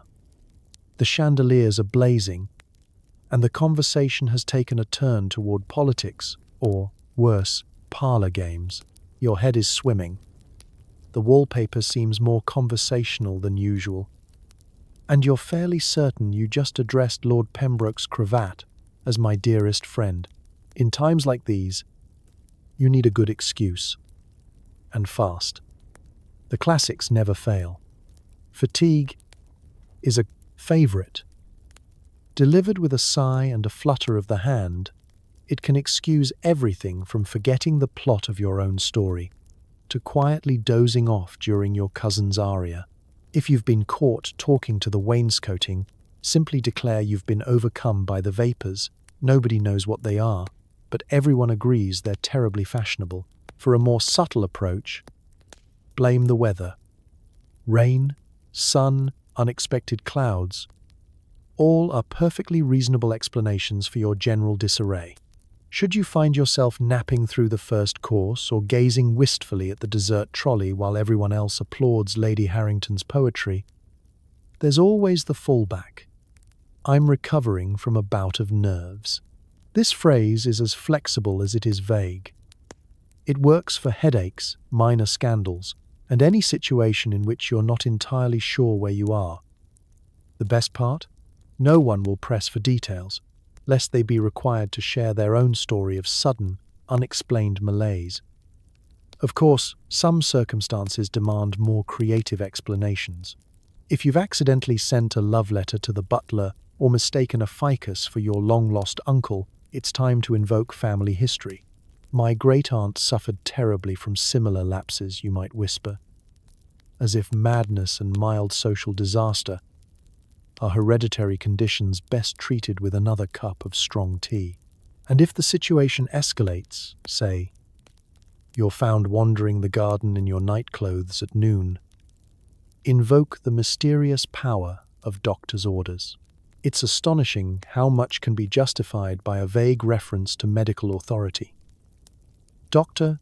Fotheringay recommends plenty of rest and solitude, you announce, retreating to your room and closing the door on both scandal and responsibility. Let's not forget the importance of being slightly ahead of the trend. If your excuse sounds unique, it can set the tone for the whole season. I'm suffering from an attack of aesthetic fatigue, you say, after accidentally rearranging the drawing room in pursuit of better spiritual energy. Or perhaps, my nerves are overtaxed by recent poetry readings. In a society obsessed with appearances, an original affliction can become next week's fashionable malaise. The real secret, of course, is that everyone in your circle is making excuses. It's a shared language, a code of gentle denial that greases the wheels of polite society and keeps the conversation rolling, no matter how many cups of tonic have been consumed. Behind every whispered apology and quiet exit, there's a mutual understanding. We're all in this together, and nobody actually remembers who started it. So the next time you wake up on the sofa with a half-finished sonnet and a vague memory of arguing with a fern, just smile serenely and blame the weather. In Victorian high society, the best excuses are always ready to serve, and sometimes they're all that stands between you and infamy. Just when Victorian society has perfected the art of gently floating through life in a soothing haze of tea and tinctures, along comes a movement determined to spoil the fun. Enter the temperance movement, a coalition of reformers, moralists, and professional killjoys, all convinced that somewhere, somehow, someone might be enjoying themselves too much. It starts with a whisper. At first, it's only a handful of earnest ladies handing out pamphlets at the market, warning of the perils lurking in every bottle and teapot. But the whisper becomes a chorus, and soon there are meetings in church halls, letters to the editor, and marches down the high street, complete with banners, bonnets, and the kind of righteous indignation only Victorians could muster. Tea, it seems, has become the latest battlefield in the war against vice. The temperance ladies are nothing if not persistent, armed with statistics, dubious, testimonies, tearful, and a firm belief that self-control can be taught through loud singing and lemon, water. They descend upon society events like a cold front. No party, luncheon, or charity bake sale is safe. Hosts scramble to hide their laudanum, decant the port, and substitute sherry trifle with a particularly dreary apple compote. A few desperate souls even try serving temperance punch, which is, in essence, fruit floating in regret. Of course, their opponents are equally committed. There's a certain breed of Victorian who, upon being told to renounce their pleasures, simply invents new and more creative ways to enjoy them. Secret societies spring up, informal at first, then increasingly elaborate. Code words are exchanged at the door. Is the weather agreeable tonight? Decanters are hidden behind false panels, and the family doctor suddenly finds his services in record demand. The war on vice quickly becomes a game of hide and seek, played with all the determination of a nation raised on double standards and cryptic etiquette. For every pamphlet warning of the dangers of stimulants, there's a rival broadside insisting that a little laudanum is just what's needed to survive the tedium of another temperance lecture. Newspapers join in, with competing columns debating the moral, medical, and spiritual merits of a properly dosed cup of tea. The result is a society in which everyone is either scolding, hiding, or pretending to agree, sometimes all three in the same afternoon. Still, the movement gathers steam. There are rallies, oaths, and pledges. Earnest young men with clean fingernails and slightly haunted expressions renounce drink and medicinal indulgence. Mothers patrol nurseries armed with bottles of vinegar and inspirational verses. The great Victorian project of self-improvement is now laser-focused on ridding the nation of its most comforting habits, one tear-stained testimonial at a time. But behind the scenes, reality persists. After all, the temperance ladies themselves aren't immune to nerves, headaches, or the occasional attack of malaise. It's not unheard of for the most vocal reformer to slip quietly into the chemist's for a little something for the nerves, or to take her special restorative before a particularly trying sermon. Publicly, the movement roars. Privately, the laudanum bottle is simply relabeled as soothing liniment. In the end, the temperance movement does change things, just not always in the ways intended. Society grows cleverer, more secretive, and even more inventive with its excuses. The war on vice becomes the great Victorian pastime, and everyone learns to appreciate the subtle joy of a well-hidden flask. So next time you raise your cup, toast the killjoys. They gave everyone something new to talk about, and, in their own way, made hiding the fun half the fun itself. In a world where your corset is tighter than your social calendar and your bustle could knock over a side table, there emerges a garment of almost mythical status, the tea gown. If Victorian fashion is a battlefield, the tea gown is the secret bunker, an act of rebellion swathed in ruffles and velvet, tailor-made for the high society individual who craves comfort but refuses to sacrifice a shred of style. It all begins with a dilemma. You've survived the ordeal of luncheon, your nerves delicately soothed with a cup of something fortifying, and now you're expected to change for afternoon tea. Traditional gowns are a feat of engineering, layers upon layers, buttons you can't reach, stays so rigid you can barely draw breath. Even sitting down is an exercise in advanced geometry. No wonder everyone's in a constant state of nerves. But salvation arrives in the form of the tea gown. Unlike your usual attire, this garment slips over your head like a gentle hug from a cloud. It's soft, flowing, and mercifully free of whalebone, steel, or the kind of laces that make you question your will to live. Tea gowns are designed for one thing above all: comfort. And in a society obsessed with appearances, comfort is as radical as it gets. The design is meant to look effortless, though in truth, it takes considerable effort to appear this relaxed. Fabrics are lush, silks, velvets, cottons in prints as dreamy as a laudanum nap. Sleeves are loose, waists are gently defined, and if you spill your tea, nobody can tell because everything is artfully draped. The overall effect is that of a Grecian goddess who has just awoken from a very good dream, or perhaps a novelist on her third cup of medicinal inspiration. But the tea gown is more than just an outfit. It's a social signal. To receive guests in your tea gown suggests a life of leisure, refinement, and just enough rebellious spirit to thumb your nose at the day's stricter dress codes. Oh, this old thing, you say, as you float across the drawing room, pretending not to notice the envious glances from guests still suffering in their stays. It's understood that only the truly stylish can pull off such elegant nonchalance. Of course, fashion, like society, is always layered with contradiction. Tea gowns are technically private attire, meant to be worn only in the company of close friends and family, or perhaps the occasional sympathetic doctor. But as every hostess knows, the line between private and public is as blurry as your vision after a double dose of afternoon tonic. Before long, tea gowns are making appearances at larger gatherings, garden parties, and anywhere a hostess might hope to impress while also sitting comfortably. There are risks, naturally. Wear your tea gown too boldly, and you might be labeled eccentric.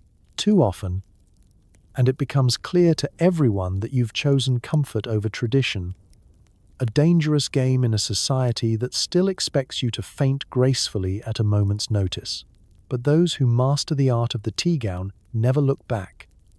They become legends, envied for both their taste and their ability to eat 3 scones without fear of snapping a corset string. So the next time you imagine yourself in the gilded world of Victorian high society, remember, real power lies in the tea gown. It's the quiet revolution of the drawing room, a victory for comfort over constraint, for function over fuss, and for the very modern notion that fashion should actually feel good. And if anyone questions your attire, just smile serenely and offer them another cup.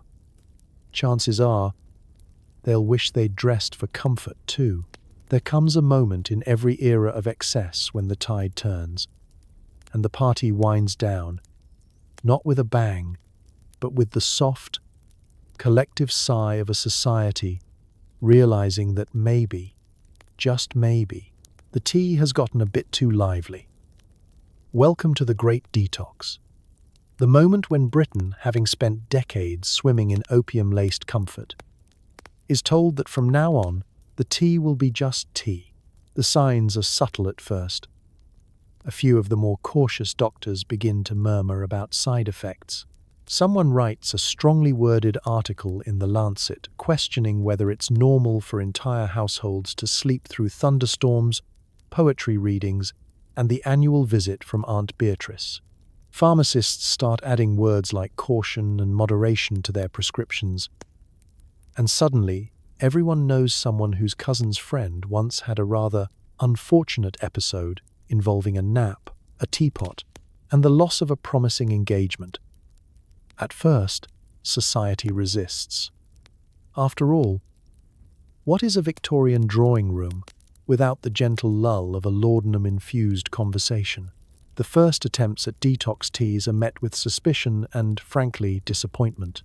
"It tastes like boiled grass," mutters Lady Shrewsbury, eyeing her cup with the wary resignation of a woman denied her favourite vice. Hosts quietly compete to see who can sneak the most restorative into the sugar bowl without attracting the attention of the new wave of moral crusaders. But the momentum is unstoppable.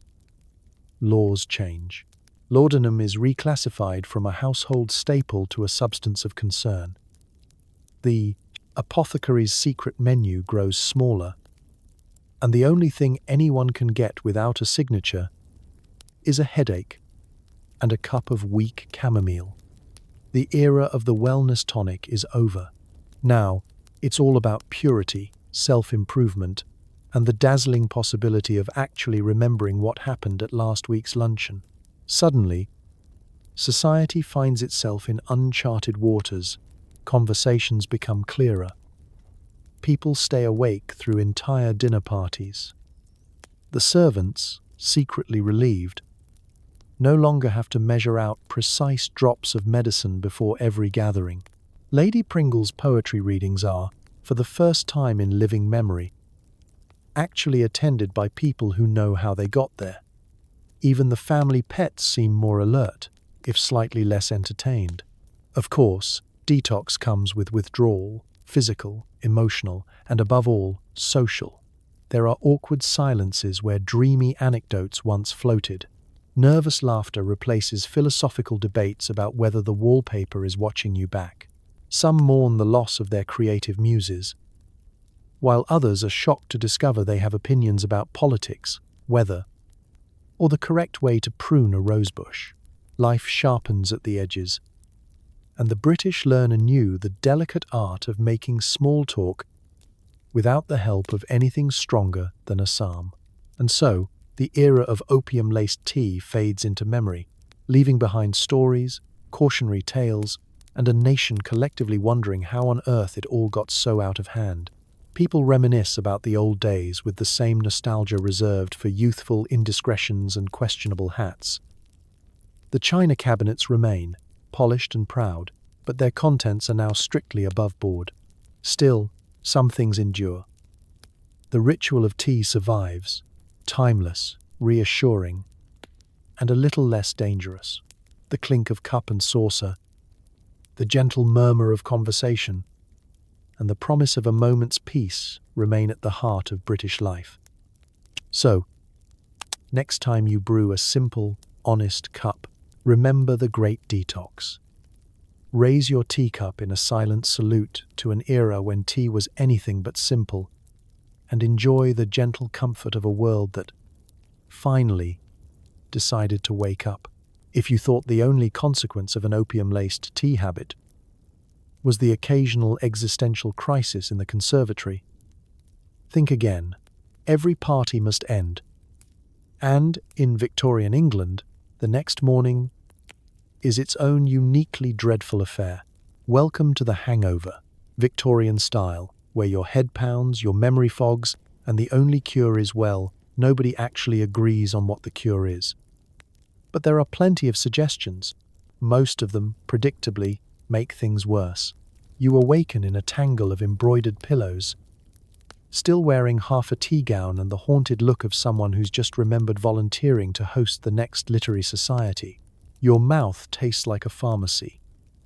Your mind is a jumble of misplaced metaphors, and the faint strains of yesterday's poetry reading echo ominously down the hallway. This is no ordinary hangover, this is a society hangover, fueled by dubious medicine and even more questionable decisions. Downstairs, the house is unusually quiet. The servants step softly, familiar with the aftermath of a night spent a little too freely at the teapot.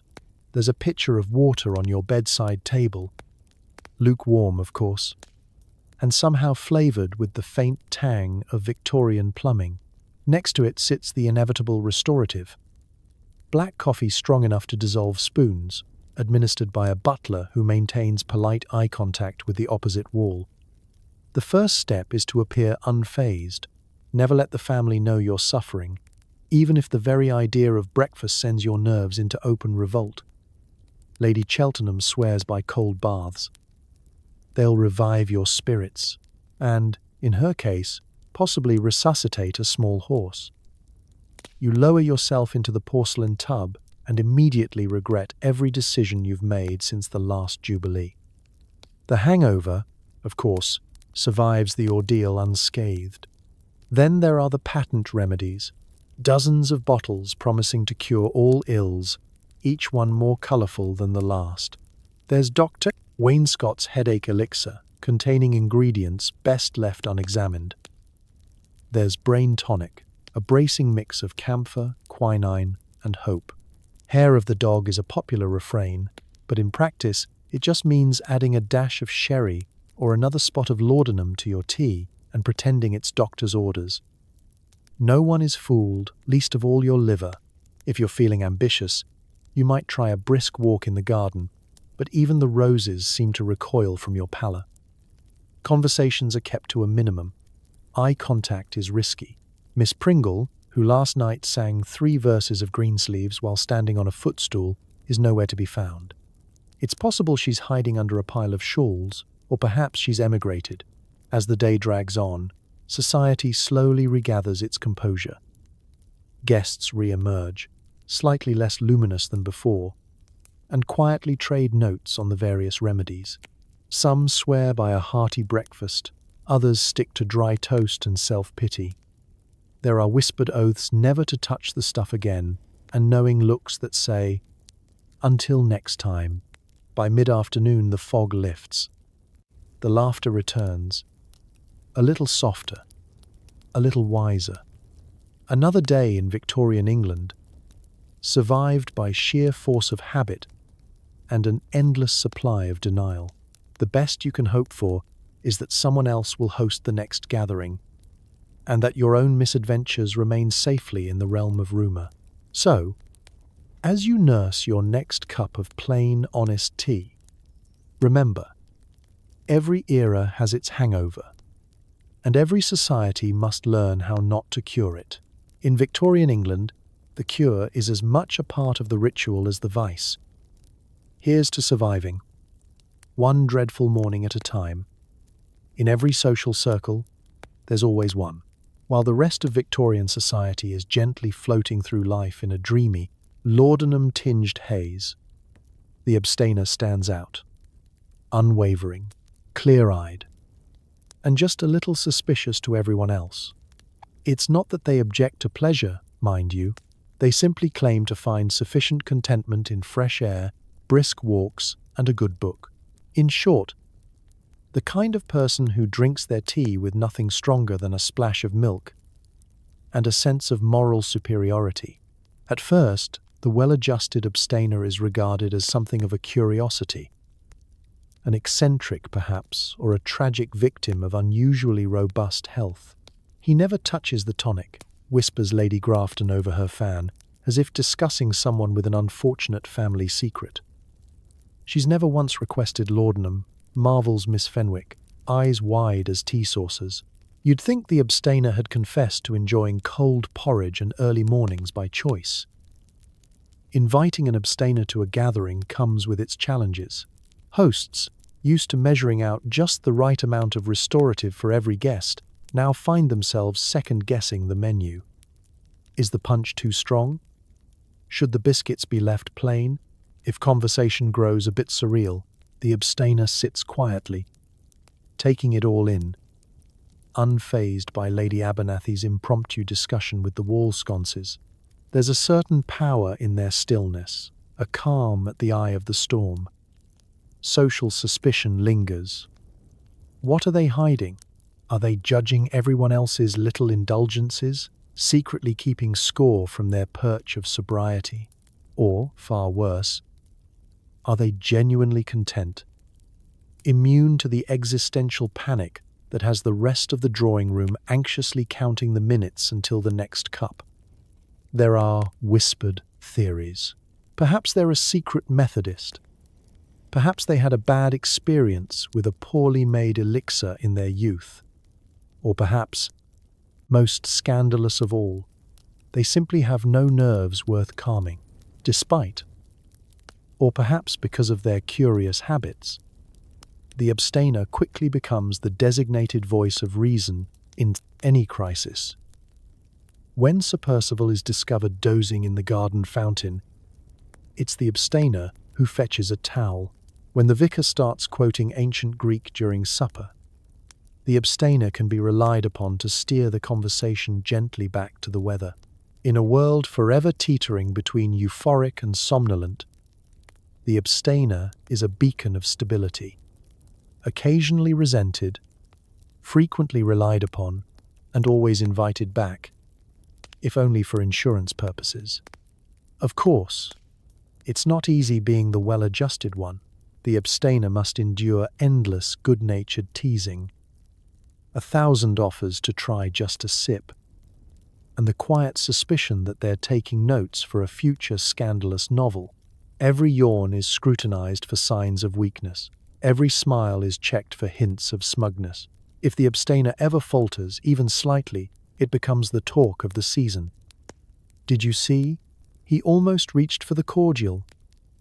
I knew he was mortal after all. In the end, though, society needs its abstainers. They are the unsung heroes, the reliable narrators, the keepers of everyone else's secrets, and the first to notice when the wallpaper actually does begin to whisper. While the rest of the drawing room drifts blissfully along, the abstainer stands steady, one foot in reality, one hand on the teapot, and a polite, knowing smile for all. So, next time you spot the well-adjusted abstainer at your party, raise a plain cup in their honor. In a world swirling with tonic and turmoil, someone has to remember how the evening ended. As with all great British traditions, tea, cricket, and arguing about the weather, the habit of adding a little something extra to your teacup doesn't stay contained within the green hills of England for long. No, it follows the empire wherever it goes, stowed neatly in trunks alongside top hats, family silver, and enough self-assurance to found a dozen colonial outposts. When the party moves to the colonies, so does the vice, wrapped in linen and disguised as civilized custom. The great colonial experiment is a curious thing. One part ambition, one part denial, and a generous splash of let's pretend this will all end well. Governors, magistrates, and colonial wives gather in their sun-baked parlors, determined to recreate the comforts of home, afternoon tea included. But the tea here tastes just a little different. The air is spiced with foreign blooms. The sugar cubes melt faster, and the opium arrives by the barrel, courtesy of the same trade routes that bring letters from London and hats from Paris. Soon enough, word spreads. Nothing soothes the stresses of empire, building quite like a nice cup of laudanum-laced tea. In the tropical heat of Calcutta, or the bracing winds of Cape Town, settlers cling to their rituals with a desperation only homesickness can inspire. Social clubs appear, where members only means knowing which teapot is for guests and which is for those in need of restorative encouragement. The language is coded. No one says vice, but everyone knows when the pink teacups are brought out. It's time to relax, forget the locusts, and ignore the elephants marauding in the garden. Not everyone approves. The local moralists, imported at great expense, warn against moral decay, citing tales of minor civil servants lost to the siren call of the apothecary's bottle.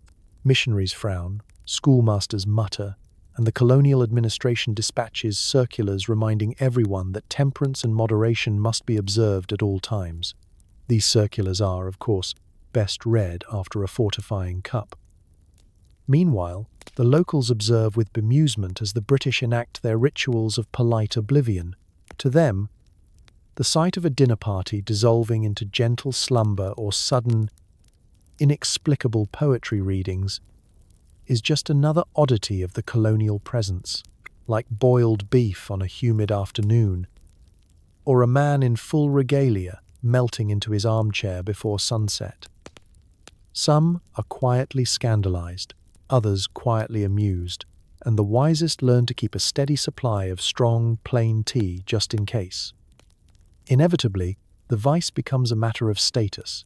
The best houses boast the most exotic blends, the cleverest euphemisms, and the fastest runners to the apothecary when the guests get restless. Colonial newspapers, eager for stories more interesting than crop reports, begin publishing scandalous anecdotes of garden parties gone awry, of governors caught reciting Byron to the wallpaper, or of ladies fainting into punch bowls just as the visiting bishop arrives. Yet, through all the hand-wringing, one thing is clear. Wherever the British flag is planted, the party finds a way to continue. Habits are exported, adapted, and, eventually, discreetly forgotten or quietly banned. By the time a new generation takes over, the opium-laced tea is a fading memory, replaced by something less dangerous but, perhaps, also less fun. So, next time you find yourself in a far-flung outpost, sitting on a veranda as the sun sets over someone else's empire, raise your cup, whatever's in it, to the enduring power of British tradition. For better or worse, the party always finds a way to follow. Decades after the last bottle of laudanum was quietly stashed behind the family Bible, its legacy lingers in the grand old houses of England. It's in the faded tea sets passed from hand to trembling hand, in the peculiar family stories recited every Christmas, and, most of all, in the personalities of descendants who can't quite explain why a gentle breeze makes them nervous, or why thunder inspires poetry and panic in equal measure. Welcome to the inheritance of Victorian vice, generational trauma brewed strong and served with a polite smile. It starts in the attic, among the boxes of yellowed letters and wedding gowns, stitched tighter than most modern relationships. Perhaps you're the curious grandchild, climbing up for a rainy afternoon's exploration. You find a diary, its cover cracked, and its pages full of observations about garden parties, nervous ailments, and a mysterious tonic poured at 4 o'clock sharp. There are entries about relatives you've only heard whispered about, great aunts who played the piano at midnight, cousins who insisted the wallpaper was alive, and the infamous summer when no one spoke to Uncle Henry because he tried to organize a séance using nothing but teacups and indignation. As you piece together the past, the patterns emerge. Every generation has its secrets and its soothing rituals. Some families pass down heirlooms and good silver. Yours has anxiety, a penchant for dramatic sighing, and recipes for restorative cordials best left untested. At family reunions, nobody quite remembers why great-grandmother refused to drink chamomile, or why there's an unspoken ban on discussing the year of the Great Teapot incident. You just know that when the conversation gets tense, someone always suggests a cup of something to calm the nerves. The effects aren't only in the family stories. There's the cousin who naps at odd hours, the aunt who never sits with her back to the wallpaper, and the recurring joke that nerves run in the family, delivered with a laugh that's just a shade too knowing. Perhaps you've even caught yourself anxiously stirring your tea, feeling a little left out when everyone reminisces about the old days as if they were all there for the invention of the anxiety attack. Modern science would call it inherited trauma, the invisible luggage handed down through generations. But in your family, it's tradition. There are coping strategies, brisk walks, endless lists, a dedication to hobbies both obscure and impractical. No one ever outright mentions laudanum, but you'd swear there's a collective family memory of floating through dinner on a cloud of gentle oblivion. If a crisis arises, a cancelled train, an unexpected visitor, a scone disaster, someone always produces tea, the universal solution. The flavor is different now, but the ritual endures. Occasionally, you wonder what future generations will inherit. Will your own grandchildren have mysterious allergies to rosewater and a persistent sense of déjà vu at antique shops? Will they have recurring dreams about losing the teapot key, or be inexplicably nervous around velvet curtains? One thing's for certain. The teacup is never just a teacup in this family. It's a vessel for stories, for secrets, for all the things that once simmered quietly below the surface. So, as you sip your own, thoroughly legal and unadulterated cup of tea, raise a silent toast to the inheritance. It's part tragedy, part comedy, and entirely human. The trauma may be generational, but so is the resilience, and somewhere in those old china patterns, you might just find a bit of comfort after all. As the Victorian age winds down and the scent of opium fades from the nation's teacups, there remains one last battle to be fought. Not in drawing rooms or apothecaries, but on the broadsheets and in the gossip columns. This is the era of the final scandal, where tea, temperance, and tabloid journalism collide in a raucous dance of public shame, private nostalgia, and at least 3 fainting spells per paragraph. The tabloids, hungry for the next sensation, seize on the temperance movement's crusade against vice. Headlines scream from every street corner. Laudanum ladies at it again. Pierre's son found, dreaming in Rosebush. And the ever-popular opium den in fashionable flat. Society, suddenly anxious about its reputation, begins to turn on itself. Everyone has a theory, a relative, or a neighbor caught up in the tea terror. Some say it was all harmless fun. Others claim they always suspected the vicar's wife of having more than just lemon in her teacup. Households scramble to revise their histories. Family journals are edited, diaries discreetly redacted, and old bottles of tonic are hurled into the Thames under cover of darkness. The new social season is awash with whispered accusations and strategic apologies. It's no longer enough to be seen drinking plain tea. You must also look convincingly alert, attentive, and unsuspicious at all times. The era of drowsy conversation and creative excuse-making is over, or at least it must appear to be. But the tabloids will not be denied. Tales of high society's secret habits sell like hotcakes at a charity bazaar. Editors outdo each other with lurid illustrations of nodding duchesses and scandalized servants. Cartoons depict lords clutching their teapots like life preservers, while ladies swoon dramatically into antimacassars labeled evidence. The national pastime of subtle indulgence is now replaced by a new hobby: fervent denial. Of course, not all is as it seems. For every public confession, there are 2 more secret stashes. The cleverest hostesses learn to hide their special blend in plain sight, repackaged as restorative herbal infusion or disguised as imported marmalade. The family doctor's rounds become brisker, his prescriptions ever vaguer. A whole new etiquette emerges for discussing the past, summed up by the useful phrase, "We don't talk about the late tea." Meanwhile, the temperance campaigners celebrate their victory with the smugness only the truly reformed can manage.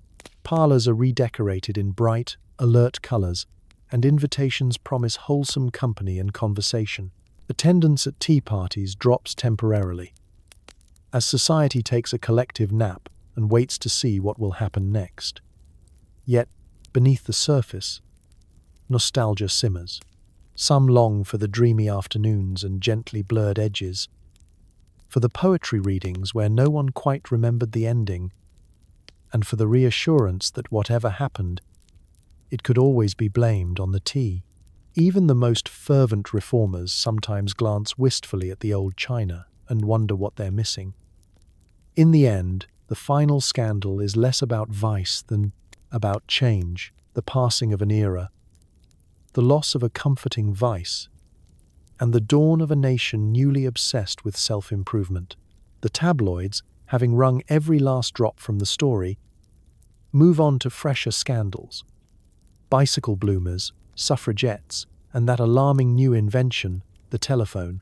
So, as the dust settles and the last opium bottle is discreetly forgotten, Victorian Britain puts the kettle on one more time. This time, the tea is plain, but the stories it stirs are anything but. You'd like to think the past is another country, a place with fewer rights, more lace, and enough laudanum in the tea to keep even the most neurotic aristocrat from worrying about their emails. But as the mist lifts on Victorian excess, one question lingers in the modern mind. Are we really any better? The answer, like so much in history, is complicated, mildly embarrassing, and probably best avoided at family gatherings. It's tempting to believe we've moved beyond the age of questionable remedies. Our kitchens are free from opium-laced syrups.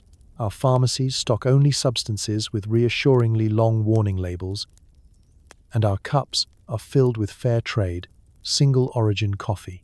Still, if you listen closely, you might hear the echoes of a world not so different from our own, a world where every worry has its tonic, and every generation is convinced that the last one was just a bit more unhinged. Modern life has swapped out the laudanum bottle for other comforts. We have wellness shots, energy drinks, adaptogenic powders, CBD gummies, and a bewildering array of all-natural tinctures marketed by people named Ashley. The promises are the same: calm your nerves, boost your spirits, help you sleep, help you focus, help you pretend you're fine when you're really not. The labels have changed, but the need to soothe, to escape, to carry on remains stubbornly familiar. And then there's the ritual. The office coffee machine is today's tea tray, the place where confidences are exchanged and anxiety is dissolved, if only for a moment, in hot, jittery comfort. There are apps for mindfulness and subscriptions for sleep dust.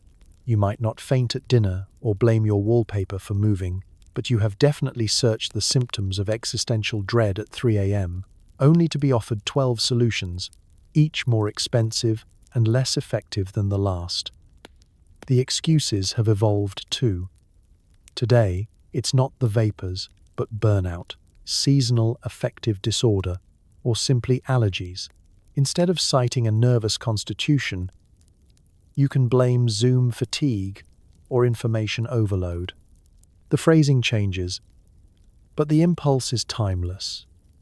To find language that makes our flailing feel more dignified, our overwhelm a little less awkward. Even your grandmother's stories about needing a little something for her nerves sound suspiciously like modern requests for a prescription and a week off work. Social media, the spiritual descendant of the Victorian tabloid, amplifies every trend and panic, offering new remedies, new scandals, and the same endless debates about what is proper, safe, or simply fashionable. Influencers recommend their latest calming blend, while quietly hoping nobody checks the ingredients too closely. If history teaches anything, it's that human beings never met a shortcut to tranquility they didn't want to try at least once. So, are we really any better? Perhaps only in the sense that our teacups are safer and our scandals, for now, are more likely to involve TikTok than tinctures. The rest, the search for comfort, the creative self-medication, the communal rituals of relief, endures. Some things never change. They just swap velvet for yoga pants, crystal decanters for blender bottles, and laudanum for oat milk lattes with a dash of magnesium. So tonight, as you tuck yourself in and scroll past the latest ad for calming mushroom powder, remember, you are part of a long, absurd tradition. Raise your mug to the Victorians, to your own ancestors, and to every person who ever tried, in their own peculiar way, to make the world feel just a little softer. Because, really, we're all just trying to find the right blend. Somewhere in every bustling Victorian town is the apothecary, a shop with more glass jars than good sense, and the faint, sweetly alarming smell of camphor, licorice, and mystery. It's the hub of all things medicinal, from cough syrup to soothing syrups, from invigorating salts to secret blends for the nerves. And tucked away behind the counter, kept under lock and key, or, more likely, under a loose floorboard, is the apothecary's ledger, the unofficial diary of the town's secret indulgences. If you find yourself inside, you're likely greeted by a man with suspiciously well-manicured sideburns and a memory for names, faces, and preferred potencies. He knows who needs a tonic for headaches, who likes their tea fortified, and who simply wants something to get through Aunt Millicent's dinner parties.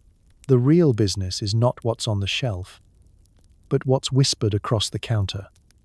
"I'll have the usual, please." That's the code. And with a knowing nod, the apothecary produces a brown paper packet or a small glass bottle, as if by magic. But the magic is all in the numbers. Each transaction is entered in the ledger with fastidious care. Mrs. Featherstone, 3 ounces laudanum per fortnight, increased to 4 after the birth of her 7th child. The Reverend Jenkins, a pint of bitters every week, no questions asked. Young Miss Prentice, soothing syrup for nerves, though the label suggests it's mostly opium with a dash of orange peel. It's an open secret. Everyone in town has a page in the book, and the running tally is both a social map and a record of who is likely to survive another season. The ledger is more than mere bookkeeping. It's the community's unofficial pulse, revealing not just individual needs but social trends. A spike in orders during Lent, too much introspection, a lull after the summer garden party, everyone exhausted and in hiding, and a mysterious upswing every time the temperance ladies threaten another pamphlet campaign. The apothecary is equal parts supplier and silent confidant, his discretion as prized as his latest shipment of Turkish rhubarb. How much is too much? That's the real question. The Victorian answer: as much as you can purchase, justify, and politely conceal. If the handwriting in the ledger begins to wobble, or if the monthly total for the Smith family suddenly rivals the vicar's sherry bill, the apothecary might gently suggest a lighter blend.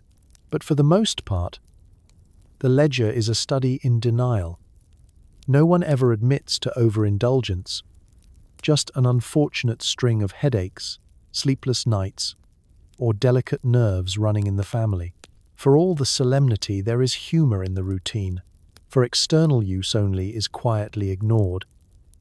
Take as needed is interpreted as take whenever convenient, and consult a physician means asking the doctor, who is probably already in the shop buying his own private supply. If a batch runs low, there's a flurry of polite panic, with society matrons sending anxious notes, and even the most stoic butler appearing at the counter on urgent family business. And through it all, the ledger grows, page by page, a monument to a town's collective search for relief, however temporary, however gently euphoric. The apothecary never judges. He simply tallies, bottles, and smiles, knowing that in Victorian England, the answer to how much is too much is always, quietly, just a little more. So next time you wonder about moderation, remember the ledger. History is written by the victors, but in every town, it's tallied by the apothecary. If there's one thing Victorian society loves almost as much as scandal, it's a good wellness fad. The same people who swear by daily doses of laudanum are constantly on the lookout for the next big cure, all in the name of health, beauty, and the elusive dream of waking up in a better mood. Some fads come from distant lands, others from the pages of popular journals, and all of them promise transformation, preferably before tea time. Let's begin at the Turkish bath. The local one is a tiled wonderland of steam, gossip, and questionable plumbing.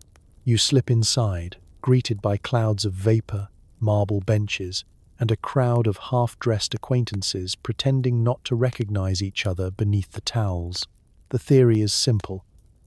Sweat out your toxins, improve your complexion, and, if you're lucky, overhear something juicy about Lady Pilkington's third engagement. The result is a room full of wilted Victorians, pink as lobsters, discussing the benefits of being purified while secretly wishing someone would invent air conditioning. Not in the mood for steam? There's always the cold water cure.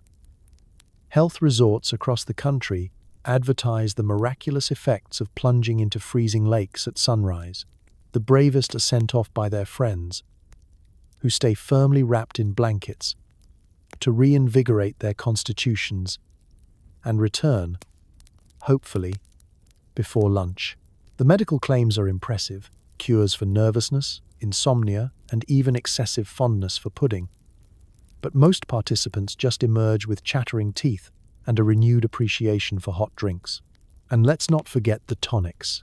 The Victorian market is flooded with bottles, powders, and syrups, each boasting labels that promise glowing skin, strong nerves, and a personality as sparkling as soda water. Some contain herbs from the distant colonies. Others rely on tried and true ingredients like arsenic, strychnine, or a splash of brandy for flavor. The instructions are always vague. Take as directed. By whom? No one is quite sure. If your hair falls out or your complexion takes on a faintly luminous quality, you're told it's a sign the remedy is working. There's a solution for every ailment. Pale, arsenic wafers, sold by the dozen, will give you a fashionable ghostly glow, never mind the side effects. Anxious? Nerve powders, best taken with a glass of claret. Constipated? Try magnetic belts. Electrotherapy, or a daily invigorating walk with your eyes fixed firmly on the horizon. The important thing is to look busy, ideally while reclining, so that everyone knows you're taking your well-being seriously. The wellness fad du jour sweeps through society like a polite epidemic. One week, everyone is drinking mineral water from a questionable spring. The next, it's cod liver oil and mustard plasters for all. The result? An entire generation convinced that true health is always one new product away, and that looking a bit unwell is a sure sign of sophistication. Of course, some fads are harmless, others mildly hazardous, and a few, like the widespread use of toxic tonics, are quietly abandoned after a rash of glowing complexions and unexplained dizziness sweeps the county. Still, the pursuit of wellness goes on. The Victorians may not always get it right, but they approach every new remedy with hope, curiosity, and a willingness to try anything once. So, as you sip your own restorative this evening, remember, every age has its wellness fads. The labels may change, but the search for the next miracle cure remains eternal, and, sometimes, just a little bit toxic. In the upper reaches of Victorian society, tea is never just tea. It's an event, an alibi, a mild social sedative, and, most importantly, a coded conversation that separates the in-crowd from the merely invited. There exists a secret language, passed down from hostess to hostess, governing who gets which cup, what blend is on offer, and how to ask for what you really want without ever risking a direct confession. You arrive for your afternoon visit, nerves delicately frayed by London's latest carriage traffic and the existential threat of running out of hairpins. The drawing room is a symphony of chintz, the air thick with anticipation and eau de cologne. You're welcomed with smiles, a flurry of air kisses, and an innocent-sounding question: will you be taking the evening blend? It's not about the time of day. It's about how much laudanum you'd like in your teacup. Only the truly alert notice the tiniest twitch in the butler's eyebrow as he awaits your answer. Guests have their preferences, and the language is full of euphemisms. A restorative cup signals a desire for something a bit stronger. The house blend hints at a secret recipe known only to the apothecary and the lady of the house. If someone asks, "Would you care for the French service?" you know to expect a tea so fortifying it could spark a minor revolution. The code goes both ways. If you need to decline, perhaps your nerves are already steadied, or you fear an unfortunate poetry reading might result, you might ask for the garden variety, code for nothing stronger than a leaf and a prayer. To accept is to play along with the genteel conspiracy, eyes wide open, ready for whatever conversation, or lack thereof, follows. This secret language serves more than just the social elite. It's a necessity in a world where the temperance ladies are on the prowl and the newspapers are itching for another scandal. The butler is the silent intermediary, trained in the art of interpreting winks, nods, and the subtle rearrangement of teaspoons. There's an entire etiquette to how the teapot is placed, how the sugar tongs are held, and whether the milk is poured before or after, a ritual dance of plausible deniability. Mistakes do happen. One unfortunate summer, a well-meaning cousin from the countryside, unaware of the codes, serves restorative tea to the visiting vicar. The aftermath, a hymn sung in Swahili and a pledge to abolish umbrellas, goes down in family history. Ever since, there's been a running joke about testing the parish with the parishioners' blend. Sometimes the language becomes downright conspiratorial. Special occasions might prompt the host to circulate a discreet note before the event, listing the code words for the evening. At larger gatherings, a whispered phrase at the cloakroom is all it takes to ensure your cup is filled to the exact measure of oblivion required. "I'll have what Lady Pickering's having" is understood as a request for the maximum legal dose and perhaps a biscuit to soak up any excess. All this secrecy creates a strange intimacy. Friends are bonded by shared vocabulary and mutual trust. Even rivals unite for a moment over a well-brewed secret. If someone breaches etiquette, asking outright for a dose or, heaven forbid, mentioning opium by name, everyone quietly agrees to forget it happened, provided they bring an extra cake to the next gathering. So next time you join a Victorian tea, listen carefully. The words may sound innocent, but the real meaning is always steeped just below the surface.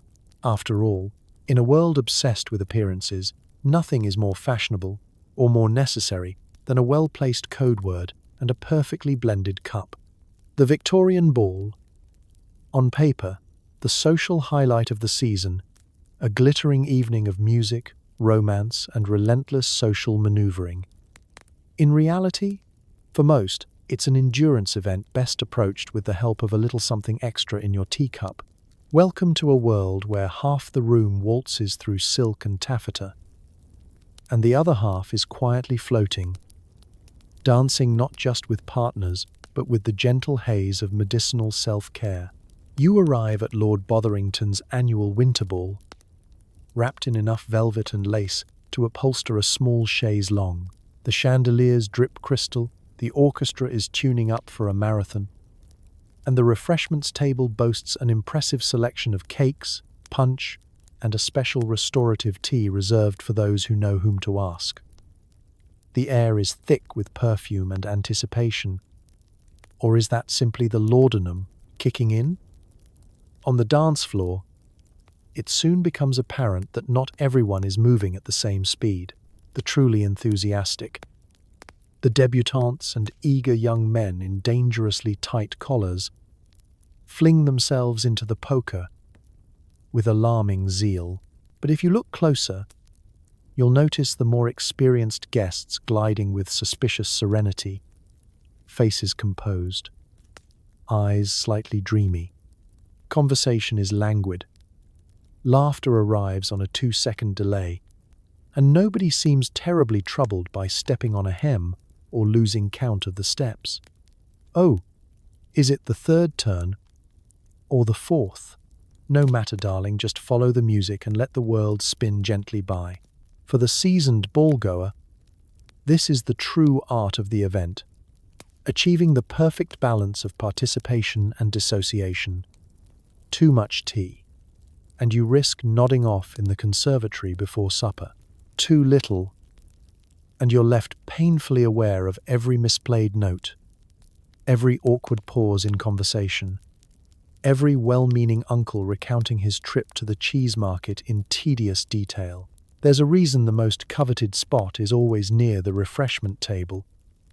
where another cup can be obtained at a discreet nod from the hostess. The side effects are not limited to the dance floor. Guests disappear for lengthy intervals, ostensibly to take the air or find a quieter room, but in truth to recover from the existential crisis that strikes midway through a cotillion. There are impromptu poetry readings in the cloakroom, philosophical debates sparked by the shape of a biscuit, and at least one group attempting synchronized napping behind the potted palms. Meanwhile, the musicians soldier on, performing reel after reel for a crowd that grows more horizontal with each hour. The tempo is brisk, but the dancers are not. Partners swap with gentle confusion. Have we danced before? I can't recall, but you seem familiar. By midnight, the punch bowl is suspiciously low and half the guest list is missing in action, presumably lying flat somewhere between the dining room and their own sense of self. For the host, the boredom of the ball is both a hazard and a tradition. Invitations are extended, menus are planned, the tea is laced, just enough to keep things calm, never so much as to create a scene. After all, a scandalous ball is memorable, but a boring one is safe. And safety is the secret currency of the age. So, as you kick off your shoes at the end of the evening and try to remember whether you actually danced with Lord Botherington's nephew, or simply imagined it, take comfort. In Victorian society, the real skill was never in the dancing.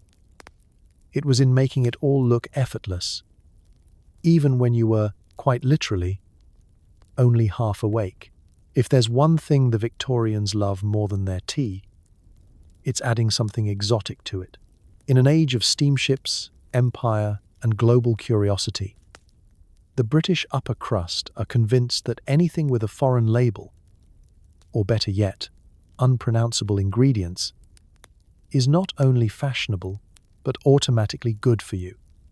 If it comes from far away, it must work wonders for the nerves, the complexion, and the sort of social anxiety that results from hosting 3 luncheons in a single week. Your average Victorian pantry reads like a world atlas after a particularly adventurous bender. There's Ceylon cinnamon, Turkish delight, Egyptian dates, Peruvian bark, ginseng from somewhere in China, and a mysterious box simply labeled Oriental Blend, which could contain anything from dried lotus petals to vaguely alarming beetles. No one knows quite what's inside, but it's exotic, and that's enough. The servants are instructed to brew, steep, or sprinkle liberally. The trend is not just limited to food. Apothecaries do a roaring trade in foreign remedies. There's powdered rhubarb from the Himalayas, invigorating salts with suspiciously bright colors, and vials of essence imported from locations so remote they may not actually exist. If a medicine is imported, it is prescribed with twice the enthusiasm and half the skepticism. Ah yes, this particular root is said to banish melancholy and improve digestion, says Dr. Fotheringay, who has never left Sussex but once read about it in a travelogue. No social event is complete without some nod to the exotic. Tea parties feature cakes laced with spices whose names evoke distant adventure and the faint possibility of indigestion. There are competitions over who can serve the rarest infusion, one-upmanship disguised as hospitality. If Lady Langley presents hibiscus tea, Lady Wexford responds with something even more obscure, possibly involving the bark of a tree last seen in the journals of a doomed explorer. All this international enthusiasm leads to a uniquely Victorian blend of excitement and anxiety. New ingredients are embraced with open arms and quickly blamed for anything that goes awry. Unexplained dreams? Must be the South American cocoa. Unexpected rash? Likely that new Moroccan honey. Every cold snap, headache, or existential crisis becomes a chance to try the latest imported cure. The result is a society simultaneously obsessed with novelty and terrified of the consequences. Occasionally, The fashion for the foreign reaches true absurdity. Guests are served tea brewed with botanicals no one can identify, while hosts recite dubious facts about their supposed origins. The more untraceable the ingredient, the more confident the claim. Ah, yes. A traditional elixir from deepest Borneo, very soothing for the nerves. Intones the hostess, pouring something bright green into the cups. Whether it actually works, or merely provides a topic for polite conversation, is beside the point. Of course, some guests, emboldened by the evening's more experimental blends, begin to imagine themselves as world travelers, philosophizing over the fate of the empire and debating the merits of Peruvian versus Sumatran bark. By midnight, at least 2 people will be convinced they speak fluent Malay, while a third attempts to sketch the Taj Mahal on the back of a menu card. In the end, the craze for exotic ingredients is less about results than reputation. To serve something rare is to signal taste, wealth, and daring. That it sometimes leads to hallucinations, rashes, or enthusiastic discussions with the furniture is simply part of the charm.